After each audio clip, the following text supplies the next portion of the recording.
And welcome to another episode of the Raging Marks Wrestling Podcast. I'm one of your hosts, TNK, alongside Ravishing Randy. And so I don't make the same mistake I did last week. Ramsey, how's it going, buddy? I'm doing fine. I'm actually on camera. So. on camera with us today. No longer the voice of God. We have God in our presence. Look at that. You were voice of God. You guys forgot about the voice of God last time. Womp womp. Well, we didn't do that this week. No, we definitely didn't forget about this week. But yeah, man, a lot's happened recently. It's been a couple of weeks since we've been back, so let's get into it. I was gonna say I will turn the floor over to TNK for a moment so he can talk about his favorite. His favorite promotion. They're calling me TNK, and it's been Impact the whole time. They just did the repackaging of calling it going back to TNA, and then obviously it felt like TNA was having a resurgence of sorts. They signed Nick Nemeth, you get Ali, you go back to obviously TNA. I mean, like, look, I was going to say, because it was kind of a punchline for the longest time on our podcast before we started doing video, when we were still just audio. Yes. That TNA was a punchline. Very easy punchline. Yeah. And look, it was low-hanging fruit for years. They finally turned it around, in my opinion, I would say, over the course of the last, 2-3 years. It's been a slow groundswell. Yes. But, I mean, just the fact that they felt comfortable enough bringing the name TNA back, yeah, goes to tell you something, because that name was that name was poisoned for a while, at least in fans' eyes. And so no, they have all this momentum going for them. And I just gave Scott D'Amore his props the last show we did, and then literally not even a week later, we released a podcast, and it had to have been 3 or 4 days later. Yeah, maybe 3-4 days, and they announced Anthem Sports Entertainment announced that they released Scott D'Amore of his contract. He's no longer president of Impact Wrestling. We recorded on a Monday, and I think the news broke either Wednesday or Thursday. Yeah, I think that was about right. Yeah. Yeah. On Thursday, it was certain. Maybe it might have been Wednesday. Point being is that right when TNA seems like they're going on an upswing, they kind of get pushed back down. It's like just shooting themselves in the foot, doing what TNA has kind of done in their past, history visited. It was one of those things because TNA is owned by Anthem. Yes, Anthem Sports Entertainment. Yeah, which is part of the reason why they're on the Access Network. Access, Anthem which owns Access. Nobody gets, or a majority of people don't get. No. So very hard to watch. And there's several different reports that came out that there was a power struggle, Scott D'Amore wanted to buy TNA from Anthem. Anthem didn't want to sell to him. That Anthem didn't like the fact that he was spending all this money, and the fact that he asked for more money. Yes. Rubbed them the wrong way. Yes. I was gonna say you're a bit more familiar with the goings on of TNA, so I'll let you. Everything you said is exactly what was what I basically heard. Allegedly Scott D'Amore wanted Impact or TNA to be bigger than what he thought it should have been under the Anthem umbrella. He wanted to expand. He even offered, allegedly, from what I'm understanding, $10 million to outright buy TNA from Anthem Sports Media. The thing about Anthem is that having access, they were able to have their own network. So during COVID, they were able to survive because they had that, they could still work on Anthem and have their own distribution on their own channel. It was just feeling, he was butting heads with the Anthem guys. Scott Cicione is now the new president. I don't know what they want to do. Apparently, isn't he like an Access executive? Yeah, he's an Access who has zero background in professional wrestling, but yet now he's in charge. So it's kind of now what's happening because you signed Nick Nemeth, Ali. You had these other experienced veterans in the background. What's the rumblings? Because TNA for the longest time felt like, when WWE would have their releases, guys would go there and they would sign 6-month contracts, and then they would maybe go to AEW or somewhere else, to a bigger promotion. Who knows? All I know is that recently TNA had their show here at the in Westwego at the Ilario Center. No Surrender. Yeah, they had No Surrender, and Eric Young came out in front of the crowd before the show, and he gave an impassioned speech, just kind of getting it out there, letting the fans know how the wrestlers in the back feel, what's going on. And he just basically poured his heart on the sleeve and was just kind of This is an amazing place filled with amazing people. Sometimes you lose something, you lose someone. Obviously, talking about Scott D'Amore, couldn't say him by name. And then the next step is that you got two choices. You can get lost with them, or you can move forward, and that's what we're going to do.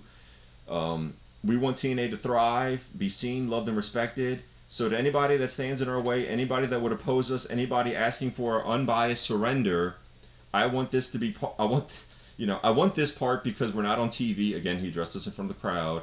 I want to be crystal, effing clear. This place, these people, you guys, TNA, there will be no surrender.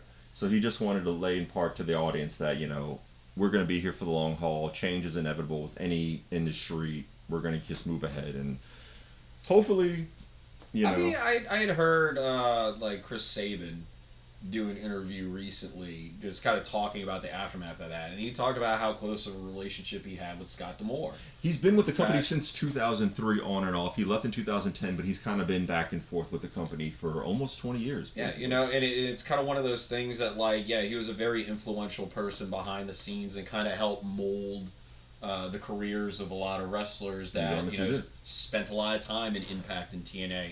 But I mean, the fact of the matter is, at the end of the day, you as the wrestler are the one that have to go out there and execute and perform. Yes. It's like, look, Scott, I think the way he equated it, and I'm probably paraphrasing it terribly, is like, yeah, Scott D'Amore can literally, give you the bullets, give you, point the gun in the direction, but you're the one at the end of the day that has to pull the trigger and, shoot. So it's like, he's definitely highly respected, will be missed. But I mean, again, it's on the wrestlers. The onus is on the wrestlers to go out there, perform, and execute. So, it's on you to get over with the fans. It's on you to get the product over as a whole. I figured there was more room for growth with Scott D'Amore. We're going to see what's going to happen. There is. Wow. Oh my God. Okay. Well, if you want to keep talking about TNA? I was gonna say you just introduced it. I was gonna say, Ramsey, why don't you? Because I was gonna say you're the old fart. You know what? We're done with TNA. I hope they stay around. Real quick, I will say this with Scott D'Amore. I do hope that he pops up. I would say I would love to see him go to an AEW. Oh my God! Just from a booker standpoint, because we've talked about it ad nauseum. Tony Khan books as a fan. He doesn't book as a booker. No. In the truest sense. He doesn't. Speaking of bookers, I was going to say, Ramsey just handed us a tablet. Ole Anderson. Ole Anderson, founding member of the Four Horsemen, died. I didn't realize he was 81 years old. That is big news. Yeah, the founding member of the Four Horsemen was Ole Anderson, Arn Anderson, Ric Flair, and Tully Blanchard. Tully Blanchard. And then obviously Ole Anderson was the booker, head of creative for WCW for many years under Jim Crockett Promotions. Yeah, I mean, Crockett, and then whenever it became WCW, he was still there for a cup of coffee before. Yeah, I think they gave it to the Pizza Hut guy.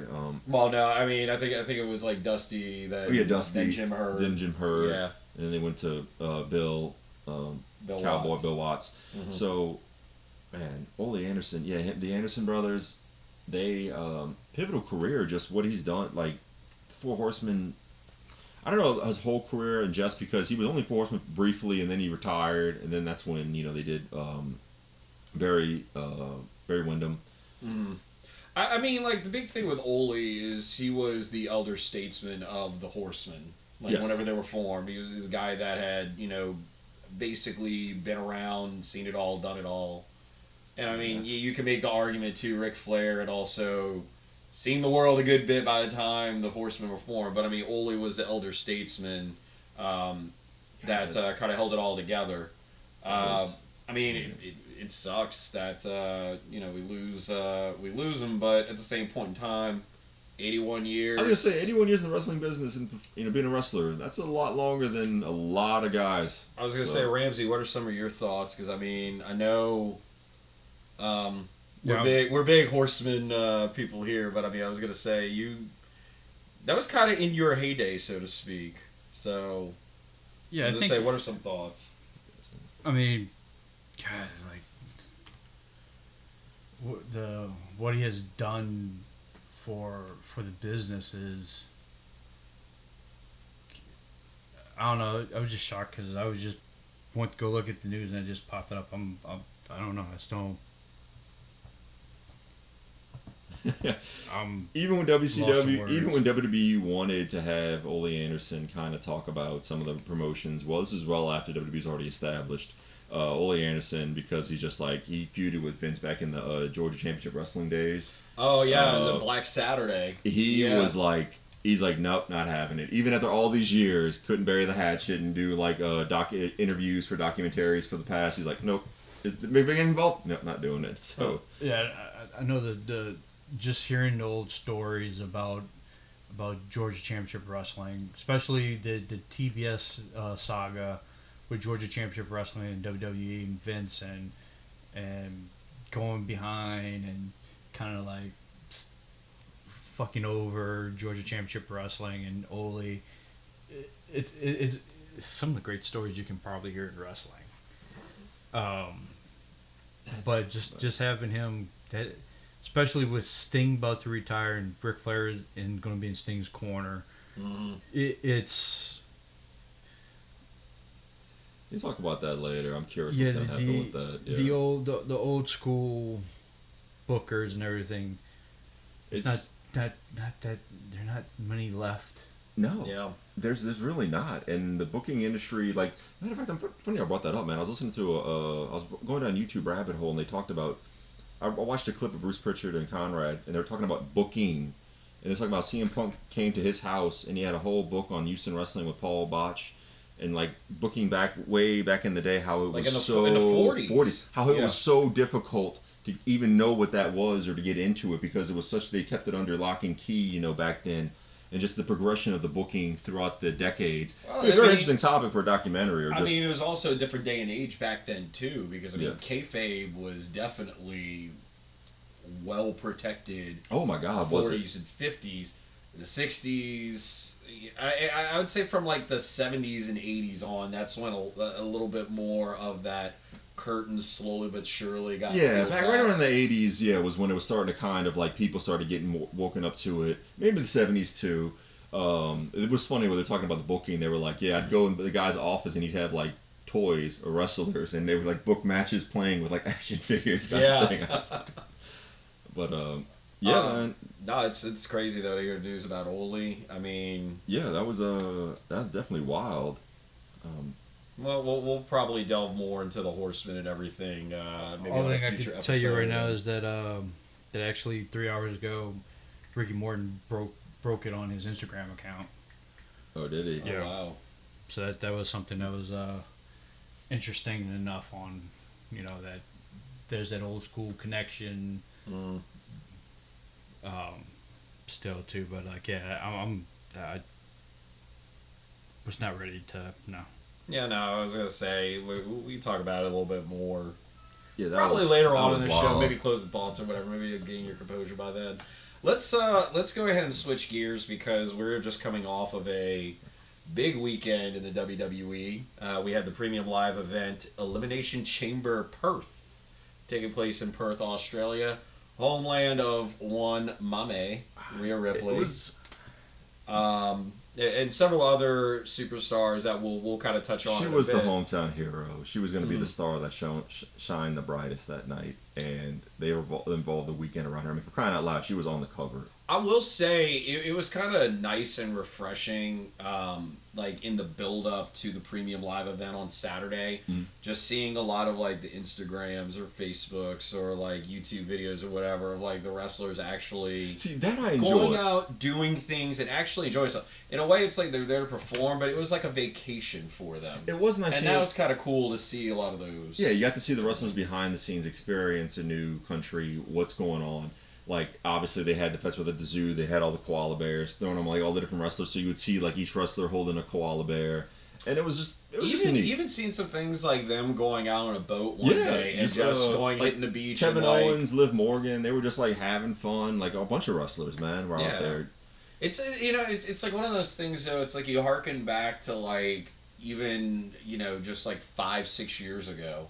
And, like, whenever a lot of these wrestlers would be on tour overseas, it's like, they might have a little bit of time to have fun, but it's like you're work, because it's like we're doing 20 dates all over Europe yes. in 20 days, and it's like we got to go.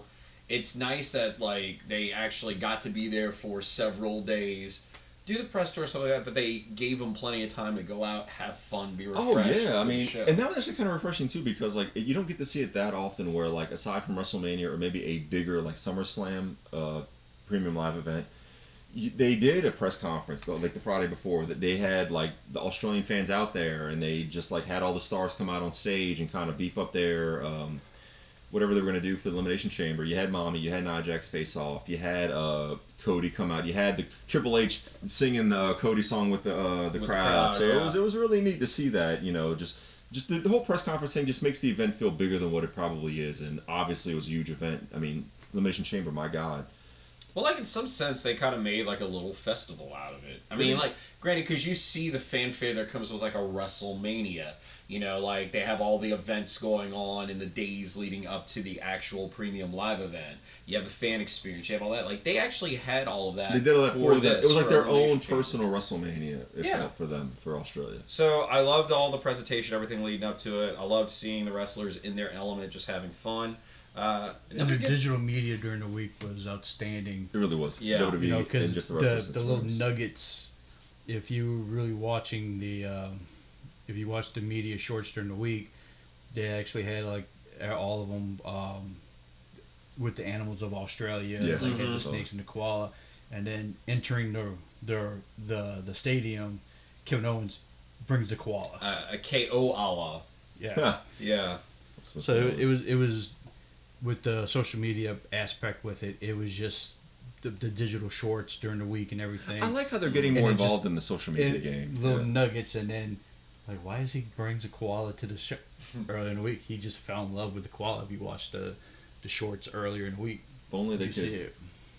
get that damn koala from American Dad. I don't know if you watched that. Oh yeah, fucking awesome. But yeah, but no, WWE social media doing all that. I loved it. I love seeing the behind the scenes and the wrestlers having fun, experiencing new country. I'll say that like my one negative that I have as far as like the premium live event overall, like I kind of touched on it off air, but like I do feel like with the 3+ hour show, the fact that we only had 4 matches on the night, I now don't get me wrong, I'm not talking like I wanted AEW where we slapped 12 matches into a 5-hour premium pay-per-view. But I mean, I do feel like 4 for a premium live event is a bit on the weak side, especially when there were huge gaps between matches where it was like video. Oh, hey, we get a match. I get to your point about, hey, we got to set up the chamber, we got to unset up the chamber, and so forth. So you got to stall for time. But of your 4 matches, 2 of them were chambers, and then there were still big gaps between, other shit. So on the other hand too is, me and Kurt was talking about it before you even got here, is that how that stadium is set up, and for a cricket stadium, and if you really look at the broadcast and you see like these empty parts of the stadium on the field, because the thing is like in American stadiums, and even in soccer pitch stadiums, you're only maybe 70 yards from the center of the stadium. Right, yeah. Here, you're about 120 yards from the center. Mm-hmm. So, and it's a circular stadium. For cricket and Australian rules football, it's a circular stadium. And so you're about 100 yards. So to get props for the Waller effect, your crew is going almost 120 yards with everything over. So then also too, it's the middle of a stadium. You have the Elimination Chamber. You're bringing the chamber down. Normally, if you're in an arena, there's automatic machines that's going to bring it down. Here, I don't know how they brought it down. Is it a manual machine? But you have a machine, but that might take a little bit longer because it's not one of those built-in machines. So I think they had to do that for a reason like that. But also too is, look, for what WWE is and what they did, I think it was great. Even with the breaks and how they marketed Perth for Perth, which is great because, let's be honest, Perth, Australia, spent money to get them come over here. Of course, man. It was So to putting in a vacation guide into the show, I think was perfect. Just now for WWE, but it's also, hey, look, it makes me want to go to Australia. I was a person that I ain't going to Australia because I'm afraid to get killed by an animal. Oh yeah. But how they show Perth, I was like, maybe. Yeah, they made it look really nice, and kudos to them for the tourism. I think that I'm curious to see what the attraction or the tourism numbers will be throughout the year, if they will get a big bump for West Australia. But I know before we go into the card and everything, I did have this one thought when I was watching the premium live event. Uh-huh. Remember that time when WWE banned fireworks and pyro? Yeah, they're trying to save on budgeting. But yet, just for Cody Rhodes, oh god, the pyro every time he comes out is ridiculous. Yeah. Because they even had outside stadium fireworks. Oh yeah, when they announced the official attendance record numbers, dude. They went all out. It was firing in downtown, the city. Just for Cody, they had the barges on the river behind the stadium. I was just like, wow, like I remember the time. No pyro, no smoke, nothing. They would only do it for WrestleMania. You wouldn't get any for any other live event. And then now, the pyro you budget's need out the pyro. window. You need the fireworks. It just adds to the spectacle of what is WWE events. Yeah, man. I mean, we were talking about that. Oh, just real quick before we get into the first event, what Ryan was talking about was they were making fun of how when you looked at the floor, the designs almost looked like Triple H's logo, like the empty space, and then like it was funny seeing like the crowds like make fun of WWE, like look at all the empty space you have here. You make fun of AEW. Look at all this white space from like the floor and all that stuff. And it was just a joke, obviously, but I mean, 52,590 people. You knew they were going to announce over 50,000 just because 50,000 is a great number to have, and I totally believe it 100% that it was 50,000. And like in the standpoint I was saying too is that is a hard stadium to build for any small event like that. Yeah. Because I guarantee you, you're about 120 yards from the center of the stadium. The ring's at center point of the stadium. Oh, they're gonna have It's about 100. It's over 100 plus yards to the main stands. Then you get to the main stands. They built risers, and now they didn't go like to a steep angle, but they went steadily up. It was a major. It looked like it was if you like the hard camera view looked like it was a arena. Mm-hmm. But then behind that last stand, it was probably 40 plus yards. It's empty. Jeez, that's a lot of space. And then comes with this. So if you're at the stadium and it's amazing they sold 52,000 tickets to that venue, is because that's probably you're not seeing shit. No, a lot of those fans, because of the four, they needed the four posts to raise and lower the cage. Obviously, you always got to have it for the. But I'm thinking like the crowd. I'm thinking about the crowd all the way at the top. I'm like, they can't see shit. But like to the point that I was making earlier, because like I actually had to sit here with a time calculator and like math it all out. Uh-huh. So you had a 3+ hour premium live event. You had an hour and 40 minutes, roughly. You had an hour and 40 minutes of wrestling. So it's about an hour and 20 minutes of dead time. Now, granted, 20 minutes of that's the Grayson Waller effect. Okay, Yes. so then you're at 2 hours. That's an hour of a 3-hour program where nothing was happening. I mean, now, granted, again, to your point, I know we had to, get the chamber in and out and set up other stuff, but at the same point in time, there's just, like I said, a lot of dead time.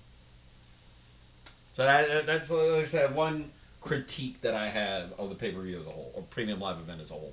No, it's fair to have that critique. I didn't mind. It didn't bother me at all because I knew the chambers were going to be long. Case in point, and we'll go ahead and we'll jump into the card. Let's get to it, yeah. So on the pre-show, yes, we had a tag match for the women's. You had the tag, women's tag team match. championship. Kabuki Warriors going up against Candice LeRae and Indy Hartwell. Indy Hartwell, an Aussie, making her return home. That match went just under 9 minutes. You could have squeezed that match onto the main show. You could have. That's all I'm saying. Is like 4 matches on the main card, a little weak.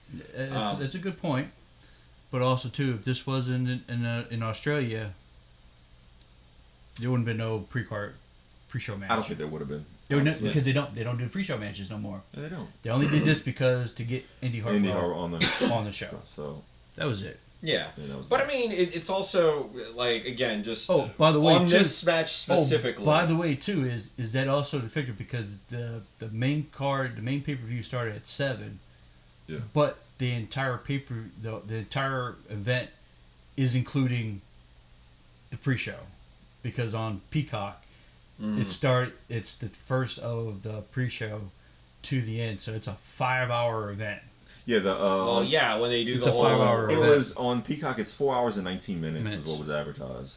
Yeah, that was with the pre-show. Yeah, with the pre-show. Right, an hour of the pre-show. But I mean, like again, my whole thing though is especially like it was great to see the women's tag championships defended on a show. Yeah. Again, it's relegated to the pre-show, and again, like that just to me, I would have liked to have seen it on the main card, just to like try to gain some relevance to these titles again. Kabuki Warriors retain. Candice LeRae eats the pin. Yeah. Sure. Indy has a moment, so it's like, hey. Yeah, she got a moment in front of her hometown. We start the premium live event proper with the women's elimination chamber match, and what are your thoughts just of the match as a whole? As a whole, okay, I'll get each elimination or whatever you wanted to work it. Look, man. Anytime elimination chamber comes up, I'm gonna watch no matter what, and especially now they've been doing the women's. I couldn't tell you when they started it, but I love it. This is the sixth one. Okay, yeah. So 2018, I think. Then okay, makes sense. I loved it, man. I mean, you had big names. You got so many superstars in just men's and women's division. It's nice to see them finally get a chance. So I mean, think about it. You had Becky Lynch, and you had Naomi. That was your first two that started. Those are the two that started the match. But then you also have Bianca Belair, Tiffany Stratton, Liv Morgan, Raquel Rodriguez. And Raquel Rodriguez, like the fact that she had to do a battle royal the week before. Well, not even that. No, just she had a flare up of her skin condition. Oh, okay. Like I don't know. I'm not sure if it was like a makeup that she tried. But, like, she was in really bad shape leading up to the premium live event. Okay. So, like, she couldn't really go out and do a lot of the press stuff because she was, I mean, like, literally she had a rash all over her body. Exactly. So I even noticed when she came out for the match, she wasn't wearing any makeup. Mm-hmm. It's because she couldn't because of, the flare-up of the skin condition. Yes. So she had to go au naturel. But, I mean, the fact that she was able to battle through that and everything, it's like, kudos to her. Naomi and Becky, that was a great way to start the match. I kind of liked how they were evenly matched for the first bit of it. Then when they got out of the ring and they were on the cage wall, that spot of, Naomi like climbing up the cage, grabbing her by the legs, using her legs to like thrust bash her head into like the and then doing the split drop. Oh yeah, that was split leg drop. Yeah, that was neat. That was nice. We then get Tiffany Stratton coming in at number 3. Oh, God. MVP of the crowd was screaming Tiffy time like throughout the match. And you knew going in, because Tiffany even teased it, that she was going to do a crazy spot somewhere in the match. Yeah, she shined. And, man, Look, it's so crazy. She's 24. I think she's only been wrestling for 2 years. I mean, she's got that USA gymnastics background. Mm-hmm. She's so damn athletic, and the fact that she does these crazy spots, like I don't want to say a female Jeff Hardy, but she does crazy stuff in the match, and you wouldn't expect that. A lot of her movements, like again, especially for somebody as young as her, who's as green, quote unquote, as she is in the business, looked very crisp. She didn't shy away from any big spot in the match. No, and again, like she's literally been on the main roster for a cup of coffee. Yeah, she's been in NXT maybe a little over a year, if that. 2021, she was with NXT. I think she originally signed, but she might have been on TV for a year and a half, maybe 2. Yeah, because she was one of those performance center, like we sign them out of school or out of college. Yeah. Like, we're looking for athletes, and, like, no, like, that was a home run hire right there. Oh, 100%, man. I mean, everything she's done so far has just been a home run or a hit. And I loved everything she did in the match. So, she's, a little more background. She has been trained by Mr. Anderson and Greg Gagne. Yep. Wow. Well, I was gonna say two. I mean, Greg Gagne, great. Ken Anderson. I mean, but also we know she's going to be great because she's from Minnesota. I was gonna say I didn't know where she was, but when you said those names, I was like, she's got to be from Minnesota. Yeah, Prior Lake, Minnesota. Makes sense. I was gonna say, just like as far as like the spots, I feel like it was sequenced perfectly. You know, like I said, everybody had their moments to look strong in the match. I would say that like if anybody maybe looked the weakest, quote unquote, of the six, it might have been Raquel. But even she still got some good spots in. She had some decent spots in as well. I gotta give my kudos to Bianca, man. Bianca had a lot of spots. Like I was trying to deem who's the MVP of the match, Tiffany Stratton, Bianca. Could go either way. I thought Bianca made Liv and Becky look. She made a lot of wrestlers look good. Liv looked great in the match. Bianca looked. I mean, look, they all looked great. I just feel like Raquel was maybe the weak link. And again, this is not a knock on Raquel. No, she's coming off an injury. She's clearly suffering from the condition, so she's hurting. I think all of that played into the performance. The way that the eliminations went down, Naomi being the first one eliminated, yes. And the whole, like the sequence was perfect too, because it's one of those things that still keeps Naomi strong. Naomi delivers a sunset flip powerbomb to Liv Morgan, and before she could try to capitalize on that, Stratton runs in, does the roll up 1, 2, 3, boom, done. Yeah, it was a great way to get eliminated. It was like, you know, and like perfect in character for Tiffany to like steal a win there. Oh yeah, absolutely. Then Tiffany's the second one eliminated, and this after Liv Morgan hits her with the Oblivion. Raquel Rodriguez gets eliminated third after Bianca hit her with the KOD. That's right. And they had like a nice back and forth like show of power. So, I mean, it's like I said, even though, like, I think Raquel was the weakest, she still did really well with the spots that she was given. Bianca being eliminated sixth, like, by roll-up by Liv Morgan. That shocked me, honestly, because she kept going for the KOD. People keep, like, flipping out of it. Mm-hmm. And just the way that, like, Liv was the one that got the pinfall on, Bianca was like, whoa. But the bang bang was perfect because before Liv could even, like, react as soon as she stood up, immediately got caught in the manhandle slam, like, bam. 1, 2, 3, Becky Lynch wins, and will no now surprise. Main event against Rhea Ripley at WrestleMania. So I want to make a prediction for next year's Women's Elimination Chamber. I think the winner is going to be Charlotte Flair. Explain. One, Charlotte Flair has never been in an Elimination Chamber. Okay, there you go. And if you look recently, it's been, let's get our former tops, like our current top stars, but look at the four horsewomen. Sasha has won Elimination Chamber. Mm-hmm. Bayley has won Elimination Chamber. You knew Becky was going to win because she was never in it. Mm-hmm. And they kept saying, she's never just first Elimination Chamber. Like, she's going to fucking win it. Well, they've been hyping. They've been hyping Becky and Rhea though for Mania since. Heck, look at the WrestleMania. But it was press also event. too. But early last year, the big time match that was drawn up was going to be Raquel and Rhea. They made it seem that way. But I think what happened was with injuries and stuff like that, it kind of It derailed her momentum. Yeah. And then. But like next year is Charlotte never been in a chamber. She's getting to the point where how many more years are we going to have the four horsewomen competing? Because Charlotte, I think she's 37. Realistically, I don't know how long she's re-signed for, but it looks like they try to get Bayley. Bayley never won the Royal Rumble. Bayley won the Royal Rumble. They're getting their dues in because this next crop coming in is more athletic, more like Tiffany Stratton.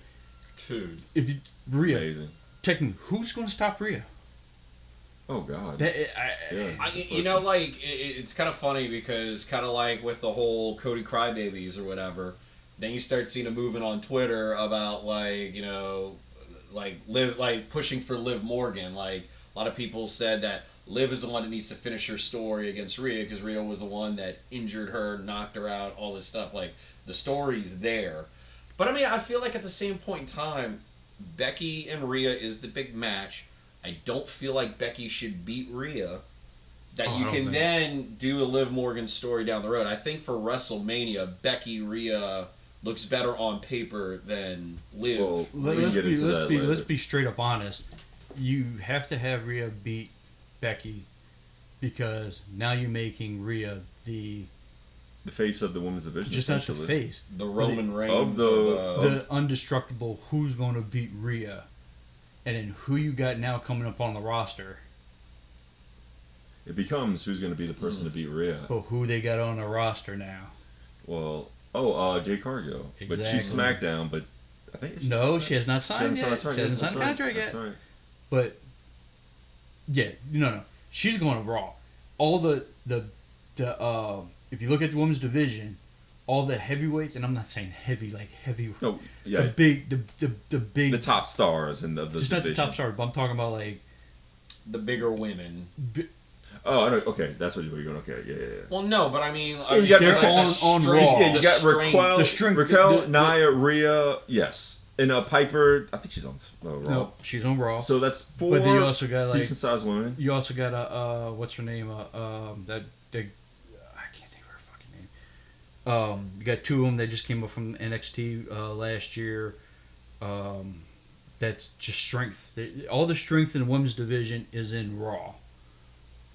So I think you have to put her on that because that's the path. You can't put her where they're really small. I mean, small. Her small only women. like true competition from a strength standpoint on SmackDown would be Bianca. That's and it's like, do you really want to jump to that match right away? No. You got to say that for Mania next year, or however you want to do it. But if you build up Jade, Nia, Raquel. Oh wow, yeah. Why I can't think of some of these names on there. Shayna, you're building that reputation. Is like, then she can knock off Rhea. Then it's like Jade. You can do the draft, swap over. They'll eventually do that, and then you can do it down the line. But like next WrestleMania, Bianca and Jade. For a championship. I could see that next year's WrestleMania. And you would want Bianca chasing Jade. Yeah. Yeah, so Jade just works better as a heel. Jade will be the one. I would say has to be the one to take out a Rhea, but do it like. Oh, you can still push that in the future. Yeah, you can. Like. Oh yeah, no, like title belt shouldn't be coming off of Rhea anytime soon. Like maybe a Halloween Havoc. We're talking about that all. We had to. Okay, we'll get into that later, but yeah. But no, overall, I think that the women's Elimination Chamber was better than the men's, and maybe it's just because they got to go first. But I mean, look, women's Royal Rumble I think was better than the men's. It was. Women's Elimination Chamber better than the men's. I have to agree. Let's see. The women's Elimination Chamber was a better match. Yeah. Yes. Oh, better story. Better storytelling? Oh. Immense. Yeah. Oh, yeah. No. Trust me, we're about to get to that. Great point. Well said. We follow this up with the tag match for the Undisputed WWE Tag Championships. We have the New Catch Republic, and God, I hate that fucking Thank you. I had no idea what their name was. I love it. Supposedly, it's like a tribute to a similar tag name or to their old stable. Like they did have a stable back in NXT. Yeah, is the allude to their old stable. Yeah, Tyler Bates, Pete Dunne. It's still fucking terrible. That's awesome. It's a good name. New Catch Republic versus Judgment Day. Some thoughts from the match. Well, I mean, the fact that you had to see Pete Dunne and Tyler Bates on a big card in front of an international audience, I thought was well placed for them. It was for the NXT, not the NXT. It was for the Undisputed tag. I think I said the whole damn name. Just for the tag team championships.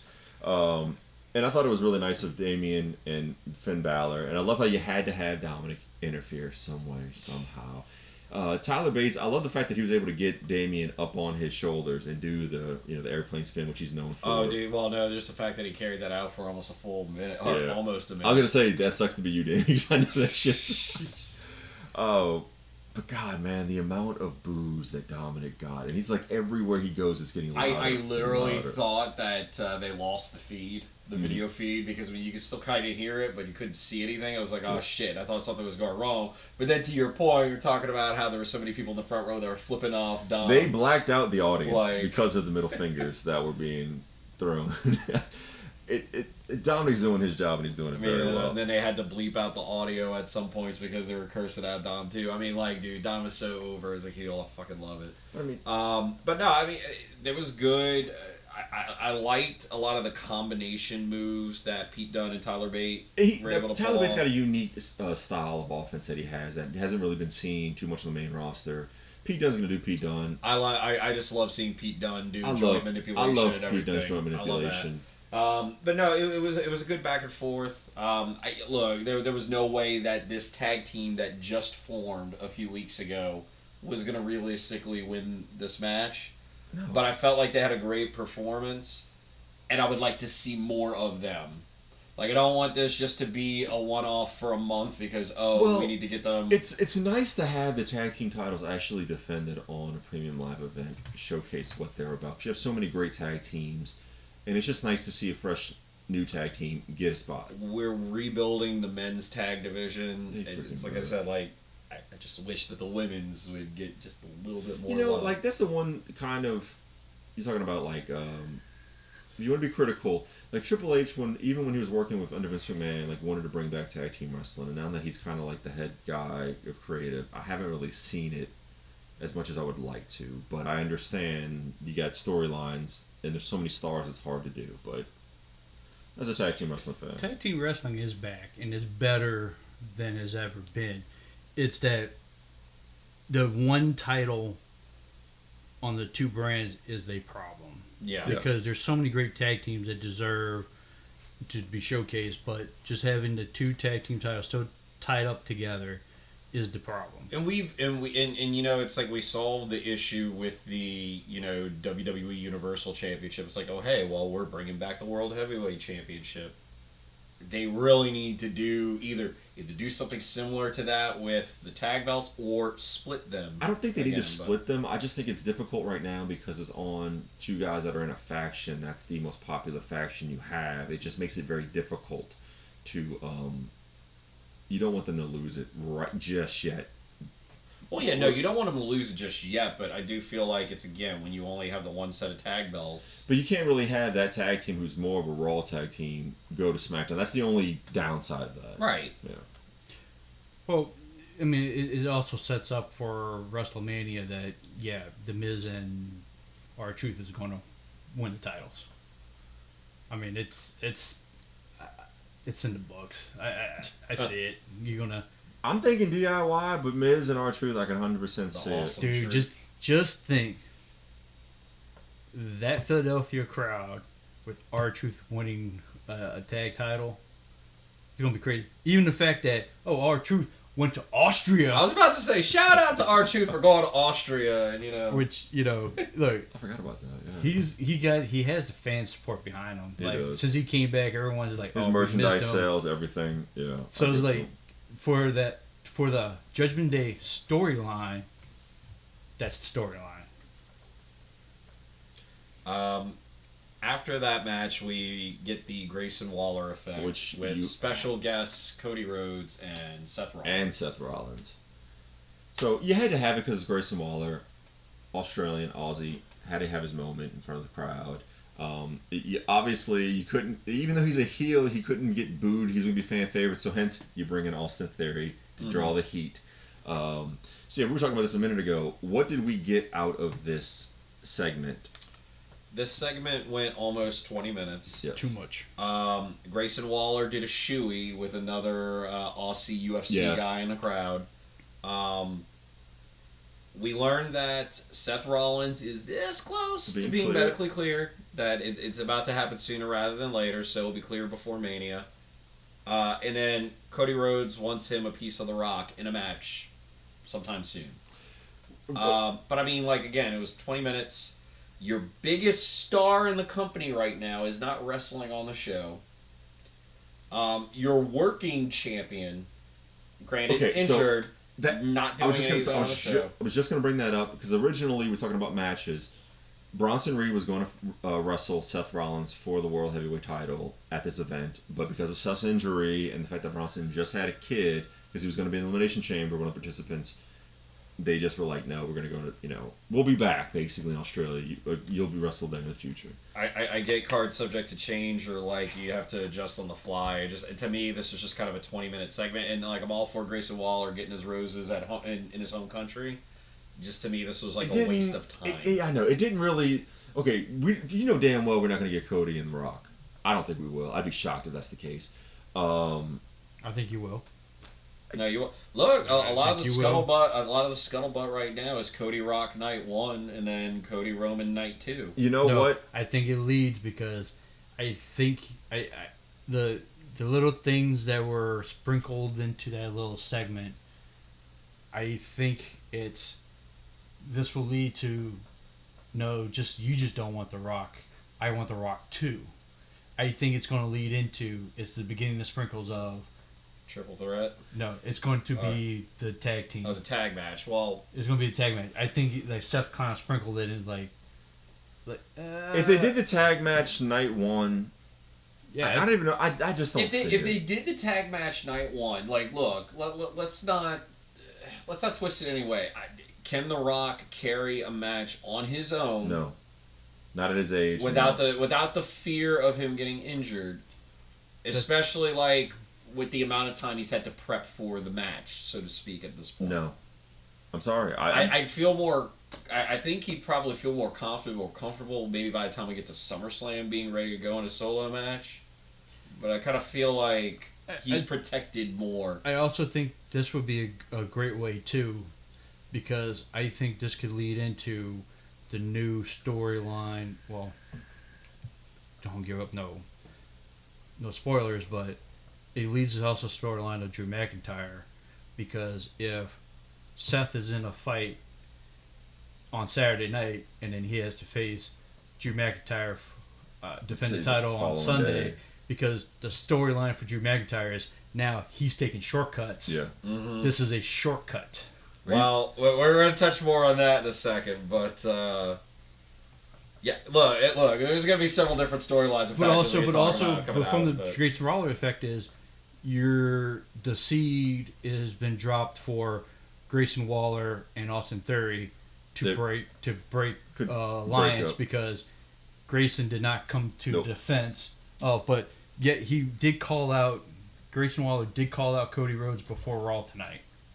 About the information. Well, let's also talk about a couple of other things. The fact that like Roman had to talk with Grayson Waller on SmackDown before Elimination Chamber, which that was taped last week, and then on the night, like before they even start with the interview, it's like, let's take a moment, Perth, to acknowledge our tribal chief who is not here, Roman Reigns.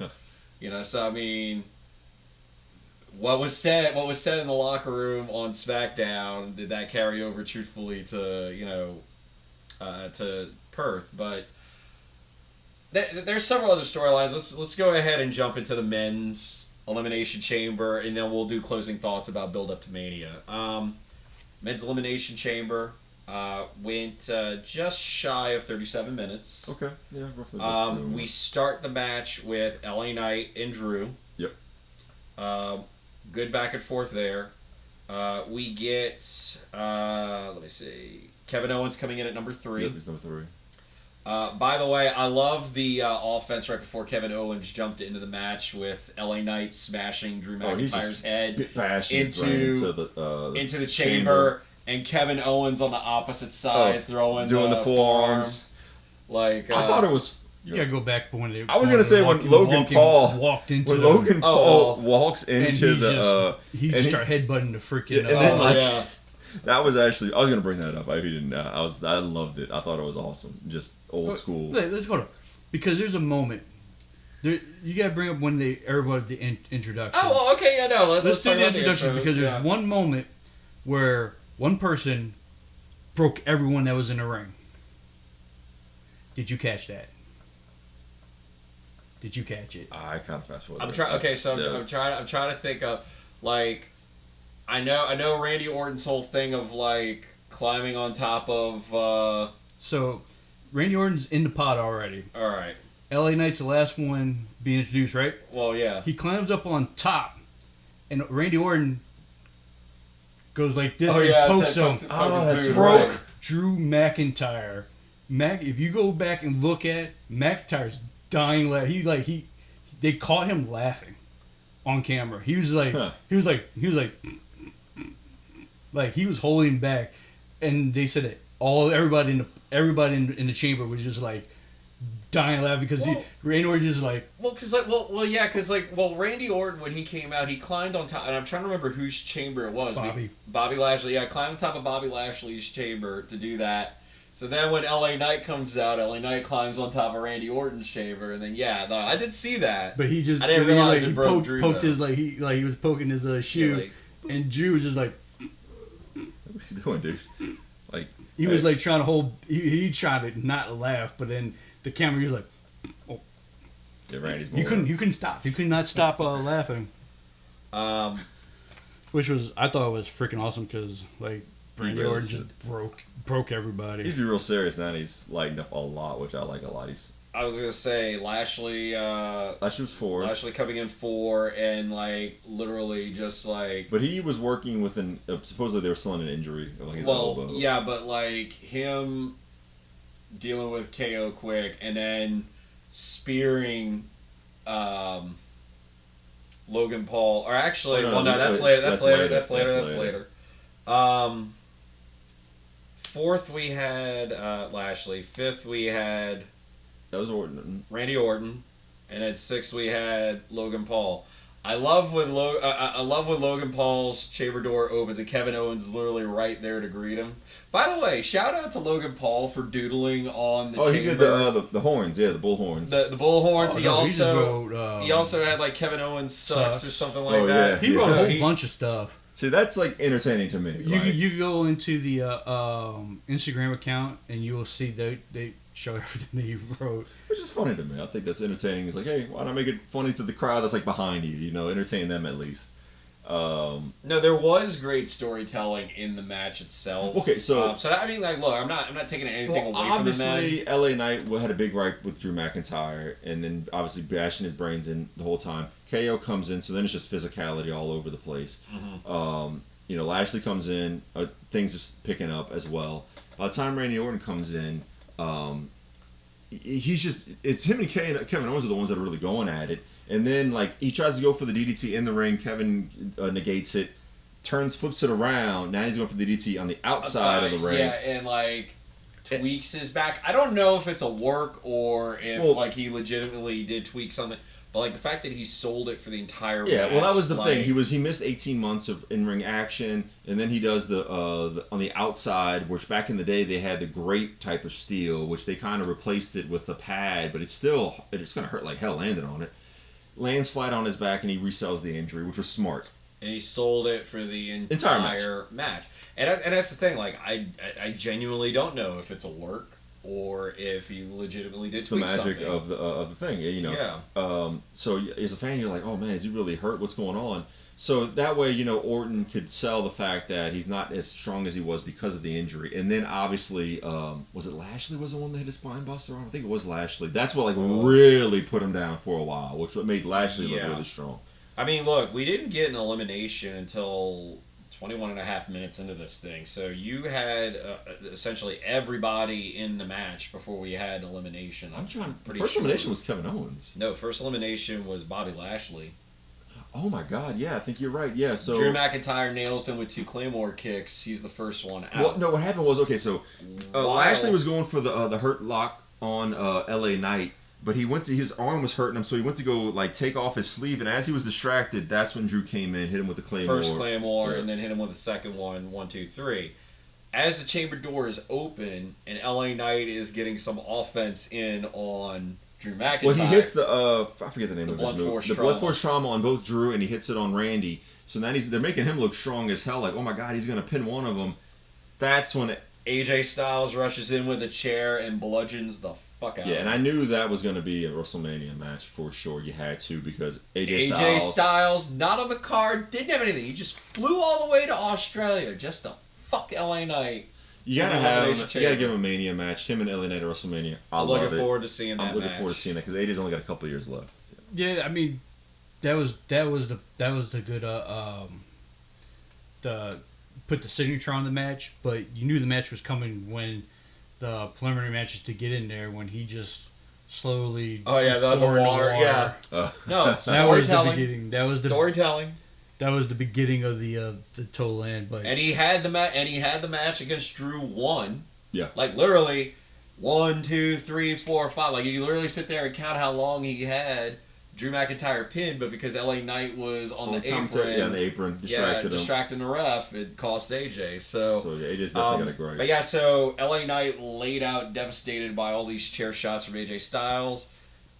Drew McIntyre just slowly creeps over. Yeah, he gives him the Styles Clash on the chair. Drew McIntyre just very slowly puts the arm up. 1, 2, 3. LA Knight out.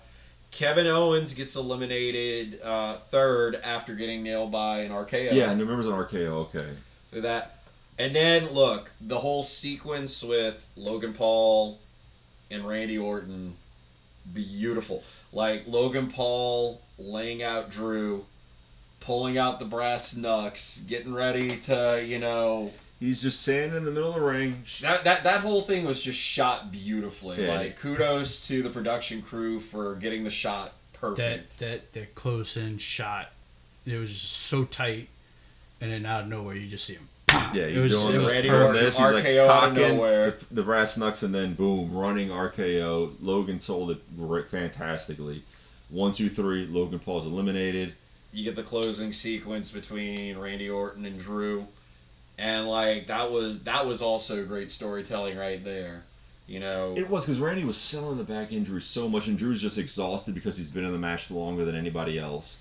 He's gearing up to deliver the Claymore kick, and right as he's about to go, Randy collapses. And Drew just stands over him like, whatever. And Randy very, very slow to get up. And as McIntyre tries to lift him up, boom, RKO, and you think Randy Orton's about to like roll over, cover for the win. Logan Paul runs in with the brass knucks.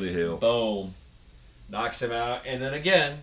We see Drew McIntyre just like creep over. 1, 2, 3. Boom. And it's gonna be Drew McIntyre versus Seth Rollins in the main for the World Heavyweight Championship. I like the fact that you have the Royal Rumble. So supposedly the Royal Rumble is supposed to be your 2 main events, technically, men and women. But then Elimination Chamber, you get your other 2 heavyweight championships defending their belts. I like how they make the Elimination Chamber like we're gonna find out who's gonna. And that's the way it should be. They've been doing that for years, balance. But I just love that how they've been doing that. I had a coworker that was like, man, why they have Drew win that, man? It should have been LA Knight. It should have been. It's like, dude, no, this is prime perfect storytelling because what was the long rumored match for Seth Rollins at Mania? Oh, CM Punk. CM Punk. Who's the one that's credited with knocking CM Punk out of Mania? Yeah, it's Drew McIntyre. Drew McIntyre. Who is now taking that spot at Mania? Drew McIntyre. Now, if Drew ends up winning the World Heavyweight Championship and has a fairly decent run with it. We were just talking about that earlier. Punk has already said when he is cleared and he comes back, the very first person that he's going after is Drew McIntyre, yeah. So the also the caveat about the men's Elimination Chamber is, out of the 6 participants, only one of them was from Raw, and it's a Raw title. Huh. So it's like, yeah, Drew. Shock me that the guy from Raw wins. There's a little caveat. I was like, yeah, Bobby Lashley, SmackDown. Kevin Owens, SmackDown. LA Knight, SmackDown. Logan Paul, SmackDown. Randy Orton. I almost said AJ for a second. Yeah. AJ Styles is involved in the match. SmackDown. That's hilarious. But the only person, Drew McIntyre, is from Raw. Mm-hmm. But also, too, is like, he signed. He's resigned. Yeah. They haven't officially given the because terms. One, too, is like, just the amount of TV time with, and always calling out CM Punk, the shirts. You already know. They're building it up. It's building up. It's gonna wait. It's gonna simmer. It's going to keep So, going through. Drew was cooking before the Rumble, and he has just been whipping up 5-course meals every freaking time he's on TV. Man. Like, he is crushing it. Like, it builds it up, and like CM Punk can't be mad now because like, yeah, it sucks that you're out of the ring and you're missing WrestleMania, but like, that's gonna make his return that much bigger. It's like old school storytelling. Now let's pivot this way. Let's lean into you actually physically injure him. You keep bragging about you injuring him for the months and months. So when he does come back, we have the modern equivalent of I broke Wahoo's. Yeah, that's basically what it is. Yeah, I mean, it's like that. I love what Drew is doing. He's fucking nailing it. So stat-wise, too, that Drew McIntyre with the victory in the Chamber has one more victory than CM Punk in the Elimination Chamber. He also has... Now he's now tied with CM Punk with 5 eliminations each. So now you're really getting to the nitty-gritty. And Drew has done it in one less Elimination Chamber than that just CM tells Punk. you, like, and we're just thinking down the road, like, okay, so, like, say Drew beats Seth, which hopefully he does. I guarantee those stats will come out at some point. So then how Drew could the be story like, is gonna No, go he's through. not shy. He's not shy about digging at Punk when he can. But oh no, yeah. I love it. It just adds more fuel to the fire for when CM Punk does return. And we're trying to think about that as well. Like, I asked Ramsey, like, how long the tricep injury? And he was saying, you know, maybe 4 or 5 months. So like, okay, that might put you around. I'd seen other reports saying that he was going to be out like from the moment of the injury 8 months. That's what I saw, like 8 initially. So if he's able to pull a 4 or Cena and 5 come back months. sooner, great. I don't see it because he's in his mid-40s. I say just let him rest. But then I'm like, you put the belt on Drew at Mania. How long realistically can you keep the belt on Drew for CM Punk to make? If he could be back in time for SummerSlam, that would be great. First thing, if I'm WWE, and you have money that's hurt, that we know we got to get back in there,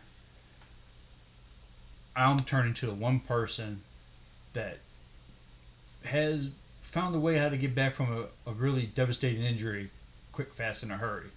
Logan Paul.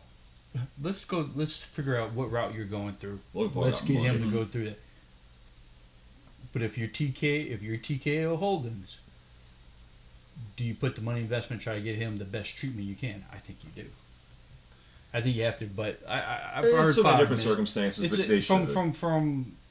From a sports injury aspect, it's about a 5-month heal. Maybe you might take it a little bit slowly for rehab because you can. There is times where that injury can have like some backsteps and some mishaps, but I mean it's about a 4 or 5 months. I think he already had like a backstep from the injury from the first one. Yeah, because he tore the the other arm the first time. Now it's this arm. I say. I think it was the left arm initially. Now it's the right arm. I say SummerSlam's in August. So they have not announced if SummerSlam's going to happen. There's no venue. There's no date. Same thing with Survivor Series. We know we talk about Money in the Bank is going to be early July, and that's in Toronto. And then the Bash in Berlin is in late August, like August 30th, I want to say. So, you know, what did that leave for SummerSlam? We don't know. So SummerSlam has been the last week of July or the first week of August. Well, last year they had it the first week of August. Yeah, and the year before that they had that in Nashville. They had it in the last week of July. So it's that end. So and they had those bookend dates. So it's always been Money in the Bank beginning of July. And then you do SummerSlam beginning of August. Right there in the last or first week of August, and then the end of August. The Clash, or your end of August, early September. Yeah. Labor Day weekend. That's Labor Day weekend. Yeah. So Labor Day weekend. So yeah, you have like with that. So, but the rumor is Cleveland Brown Stadium, for SummerSlam. That's the rumor right now. Which, you know, there's a lot of wrestlers just like Minnesota. Cleveland's a hot spot for wrestlers. There's a lot of wrestlers on the rosters from Cleveland. Yep. Hopefully, maybe Alexa Bliss comes back, and that's that'd be nice. Almost a hometown. I don't know about that, but I wouldn't be mad about that. But the thing that we saw, we read was the day after Money in the Bank, because it's the first weekend of July. What do you think NXT's he's not gonna know. Event's called? NXT's been playing with old names. He's not gonna know. Well, I mean, it can't be Bash at the Beach because isn't that? That's I think AEW got the rights to that. AEW owns the rights to that now, or does Cody own the rights to it? Oh, good call. Good call. Well, it's not that. In the last couple of years, they've been doing the Great American Bash. Right? Yeah. Heatwave is back. So they got an ECW named. Let's go. Old school pay per view for NXT. When I said Halloween Havoc earlier, the tongue in cheek is, I could see them bringing to the main roster because what they've been doing is experimenting in NXT with things. For the last couple years, they've been having the Halloween Havoc event in NXT. It's been great. Yes. So I would love to see that on the main roster. I could see that because now there's no Vince. There is no McMahon to answer to. And Triple H is the reason why we have Halloween Havoc in NXT. We had the War Games. That's the big one. I said, I can see October we're going to have Halloween Havoc. I would love Halloween Havoc. The fact we're getting Heatwave is fucking phenomenal. When I saw Heatwave, I immediately got excited. I was like, wow, they're going old school ECW. I think that's the first time they've done that. I was like, sweet. I was like, if they do Heatwave, I mean, why not that they're going to do Barely Legal or anything like that, but Heatwave's perfect. Are we going to get December? WrestlePalooza? Are we going to get December to Dismember back too? Oh, God, no. I hope. I mean, I'm not against it, but... Hey, TLC... Oh, that's that pay-per-view. TLC used to be in December, right? Yep. Mm-hmm. Why not? Let's do NXT. I'm just thinking of the Extreme Elimination Chamber. That was WWE ECW, not right. ECW. That's what I'm saying. Yeah. December to remember. Let's do that. Well, they had November to remember. NXT. They could do let's that. Let's do NXT. But the gradual steps is you see NXT use it, do it. I think that's the next gradual step we'll see. Hopefully. Yeah, I'm trying to think. There's like Extreme Rules. Yeah, you had Heatwave. You had November to Remember, and then usually there was like a Hardcore Heaven. Yeah, that's right. Yeah, they did have WrestlePalooza too, but that was more like a behind the scenes things you could do. So, hey, WWE, kudos. I love it. Keep doing that type of stuff. And then if you want to close out, I was gonna say we got the main event, which was Rhea Ripley defending. Yeah, I was about to say it's like we still got one more match we got to talk about. We're just delegating. I was like, oh crap. Okay, we got Rhea Ripley defending her Women's World Championship against Nia Jax. Look, give Nia some props. Ramsey gave Nia earlier. Ever since she has come back, she's been a lot better in the ring. Yes, I've liked her promos have improved. Yep.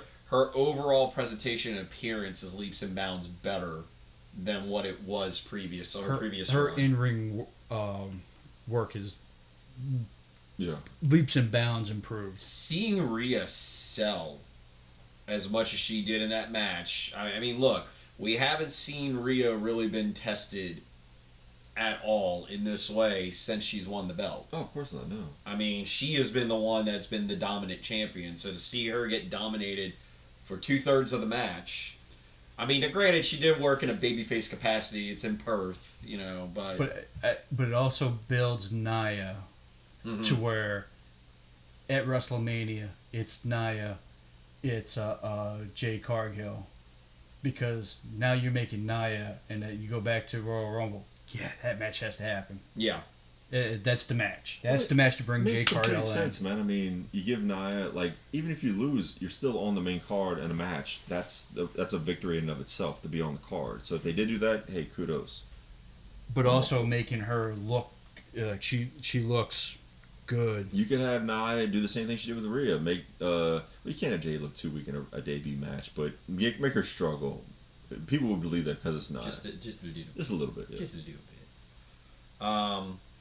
Yes, I mean, overall, what would you grade Elimination Chamber overall? The two Elimination Chamber matches I absolutely loved. Even the men's tag match I enjoyed. The main event was good.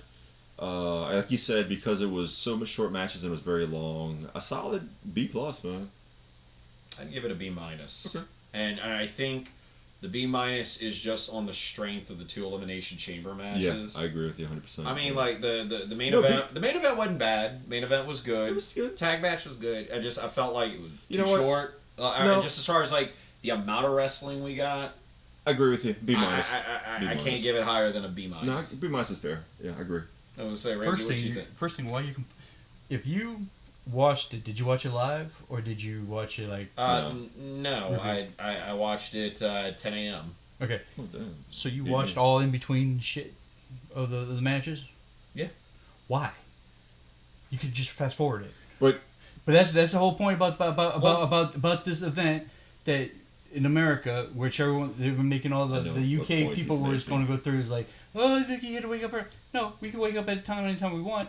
Watch it, and then we can fast forward all the fucking parts you had to sit down. I get it. I could also do that, but it was also it was only a few hours removed from when it aired live, so it's not like I had the full timestamp of like, oh hey, fast forward to this to catch that. You can fast forward. You were able, because I was doing it. I was fast forward. I could, but like the way I watch WWE Network on Peacock, I don't have like a screen viewer like as I'm fast forwarding to show me what I'm seeing on the thing. Oh no, me neither. I just guess. I just do that. Well, yeah, I did. I'm looking at the time. I did that for some stretches too.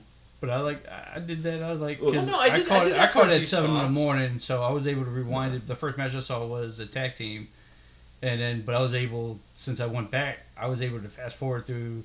So I was like, oh, commercial. Oh, no, I mean, I fast forward through some spots, but I mean, at the same point in time, you don't know if they're going to do a backstage promo. You don't know if they're going to storyline. Yeah, we do every 10 seconds. I probably did. But no, to your point, I got to give it a B myself. It is nice to be able to fast forward, obviously, but because there's so little wrestling, so many matches, and it was just a long card, yeah.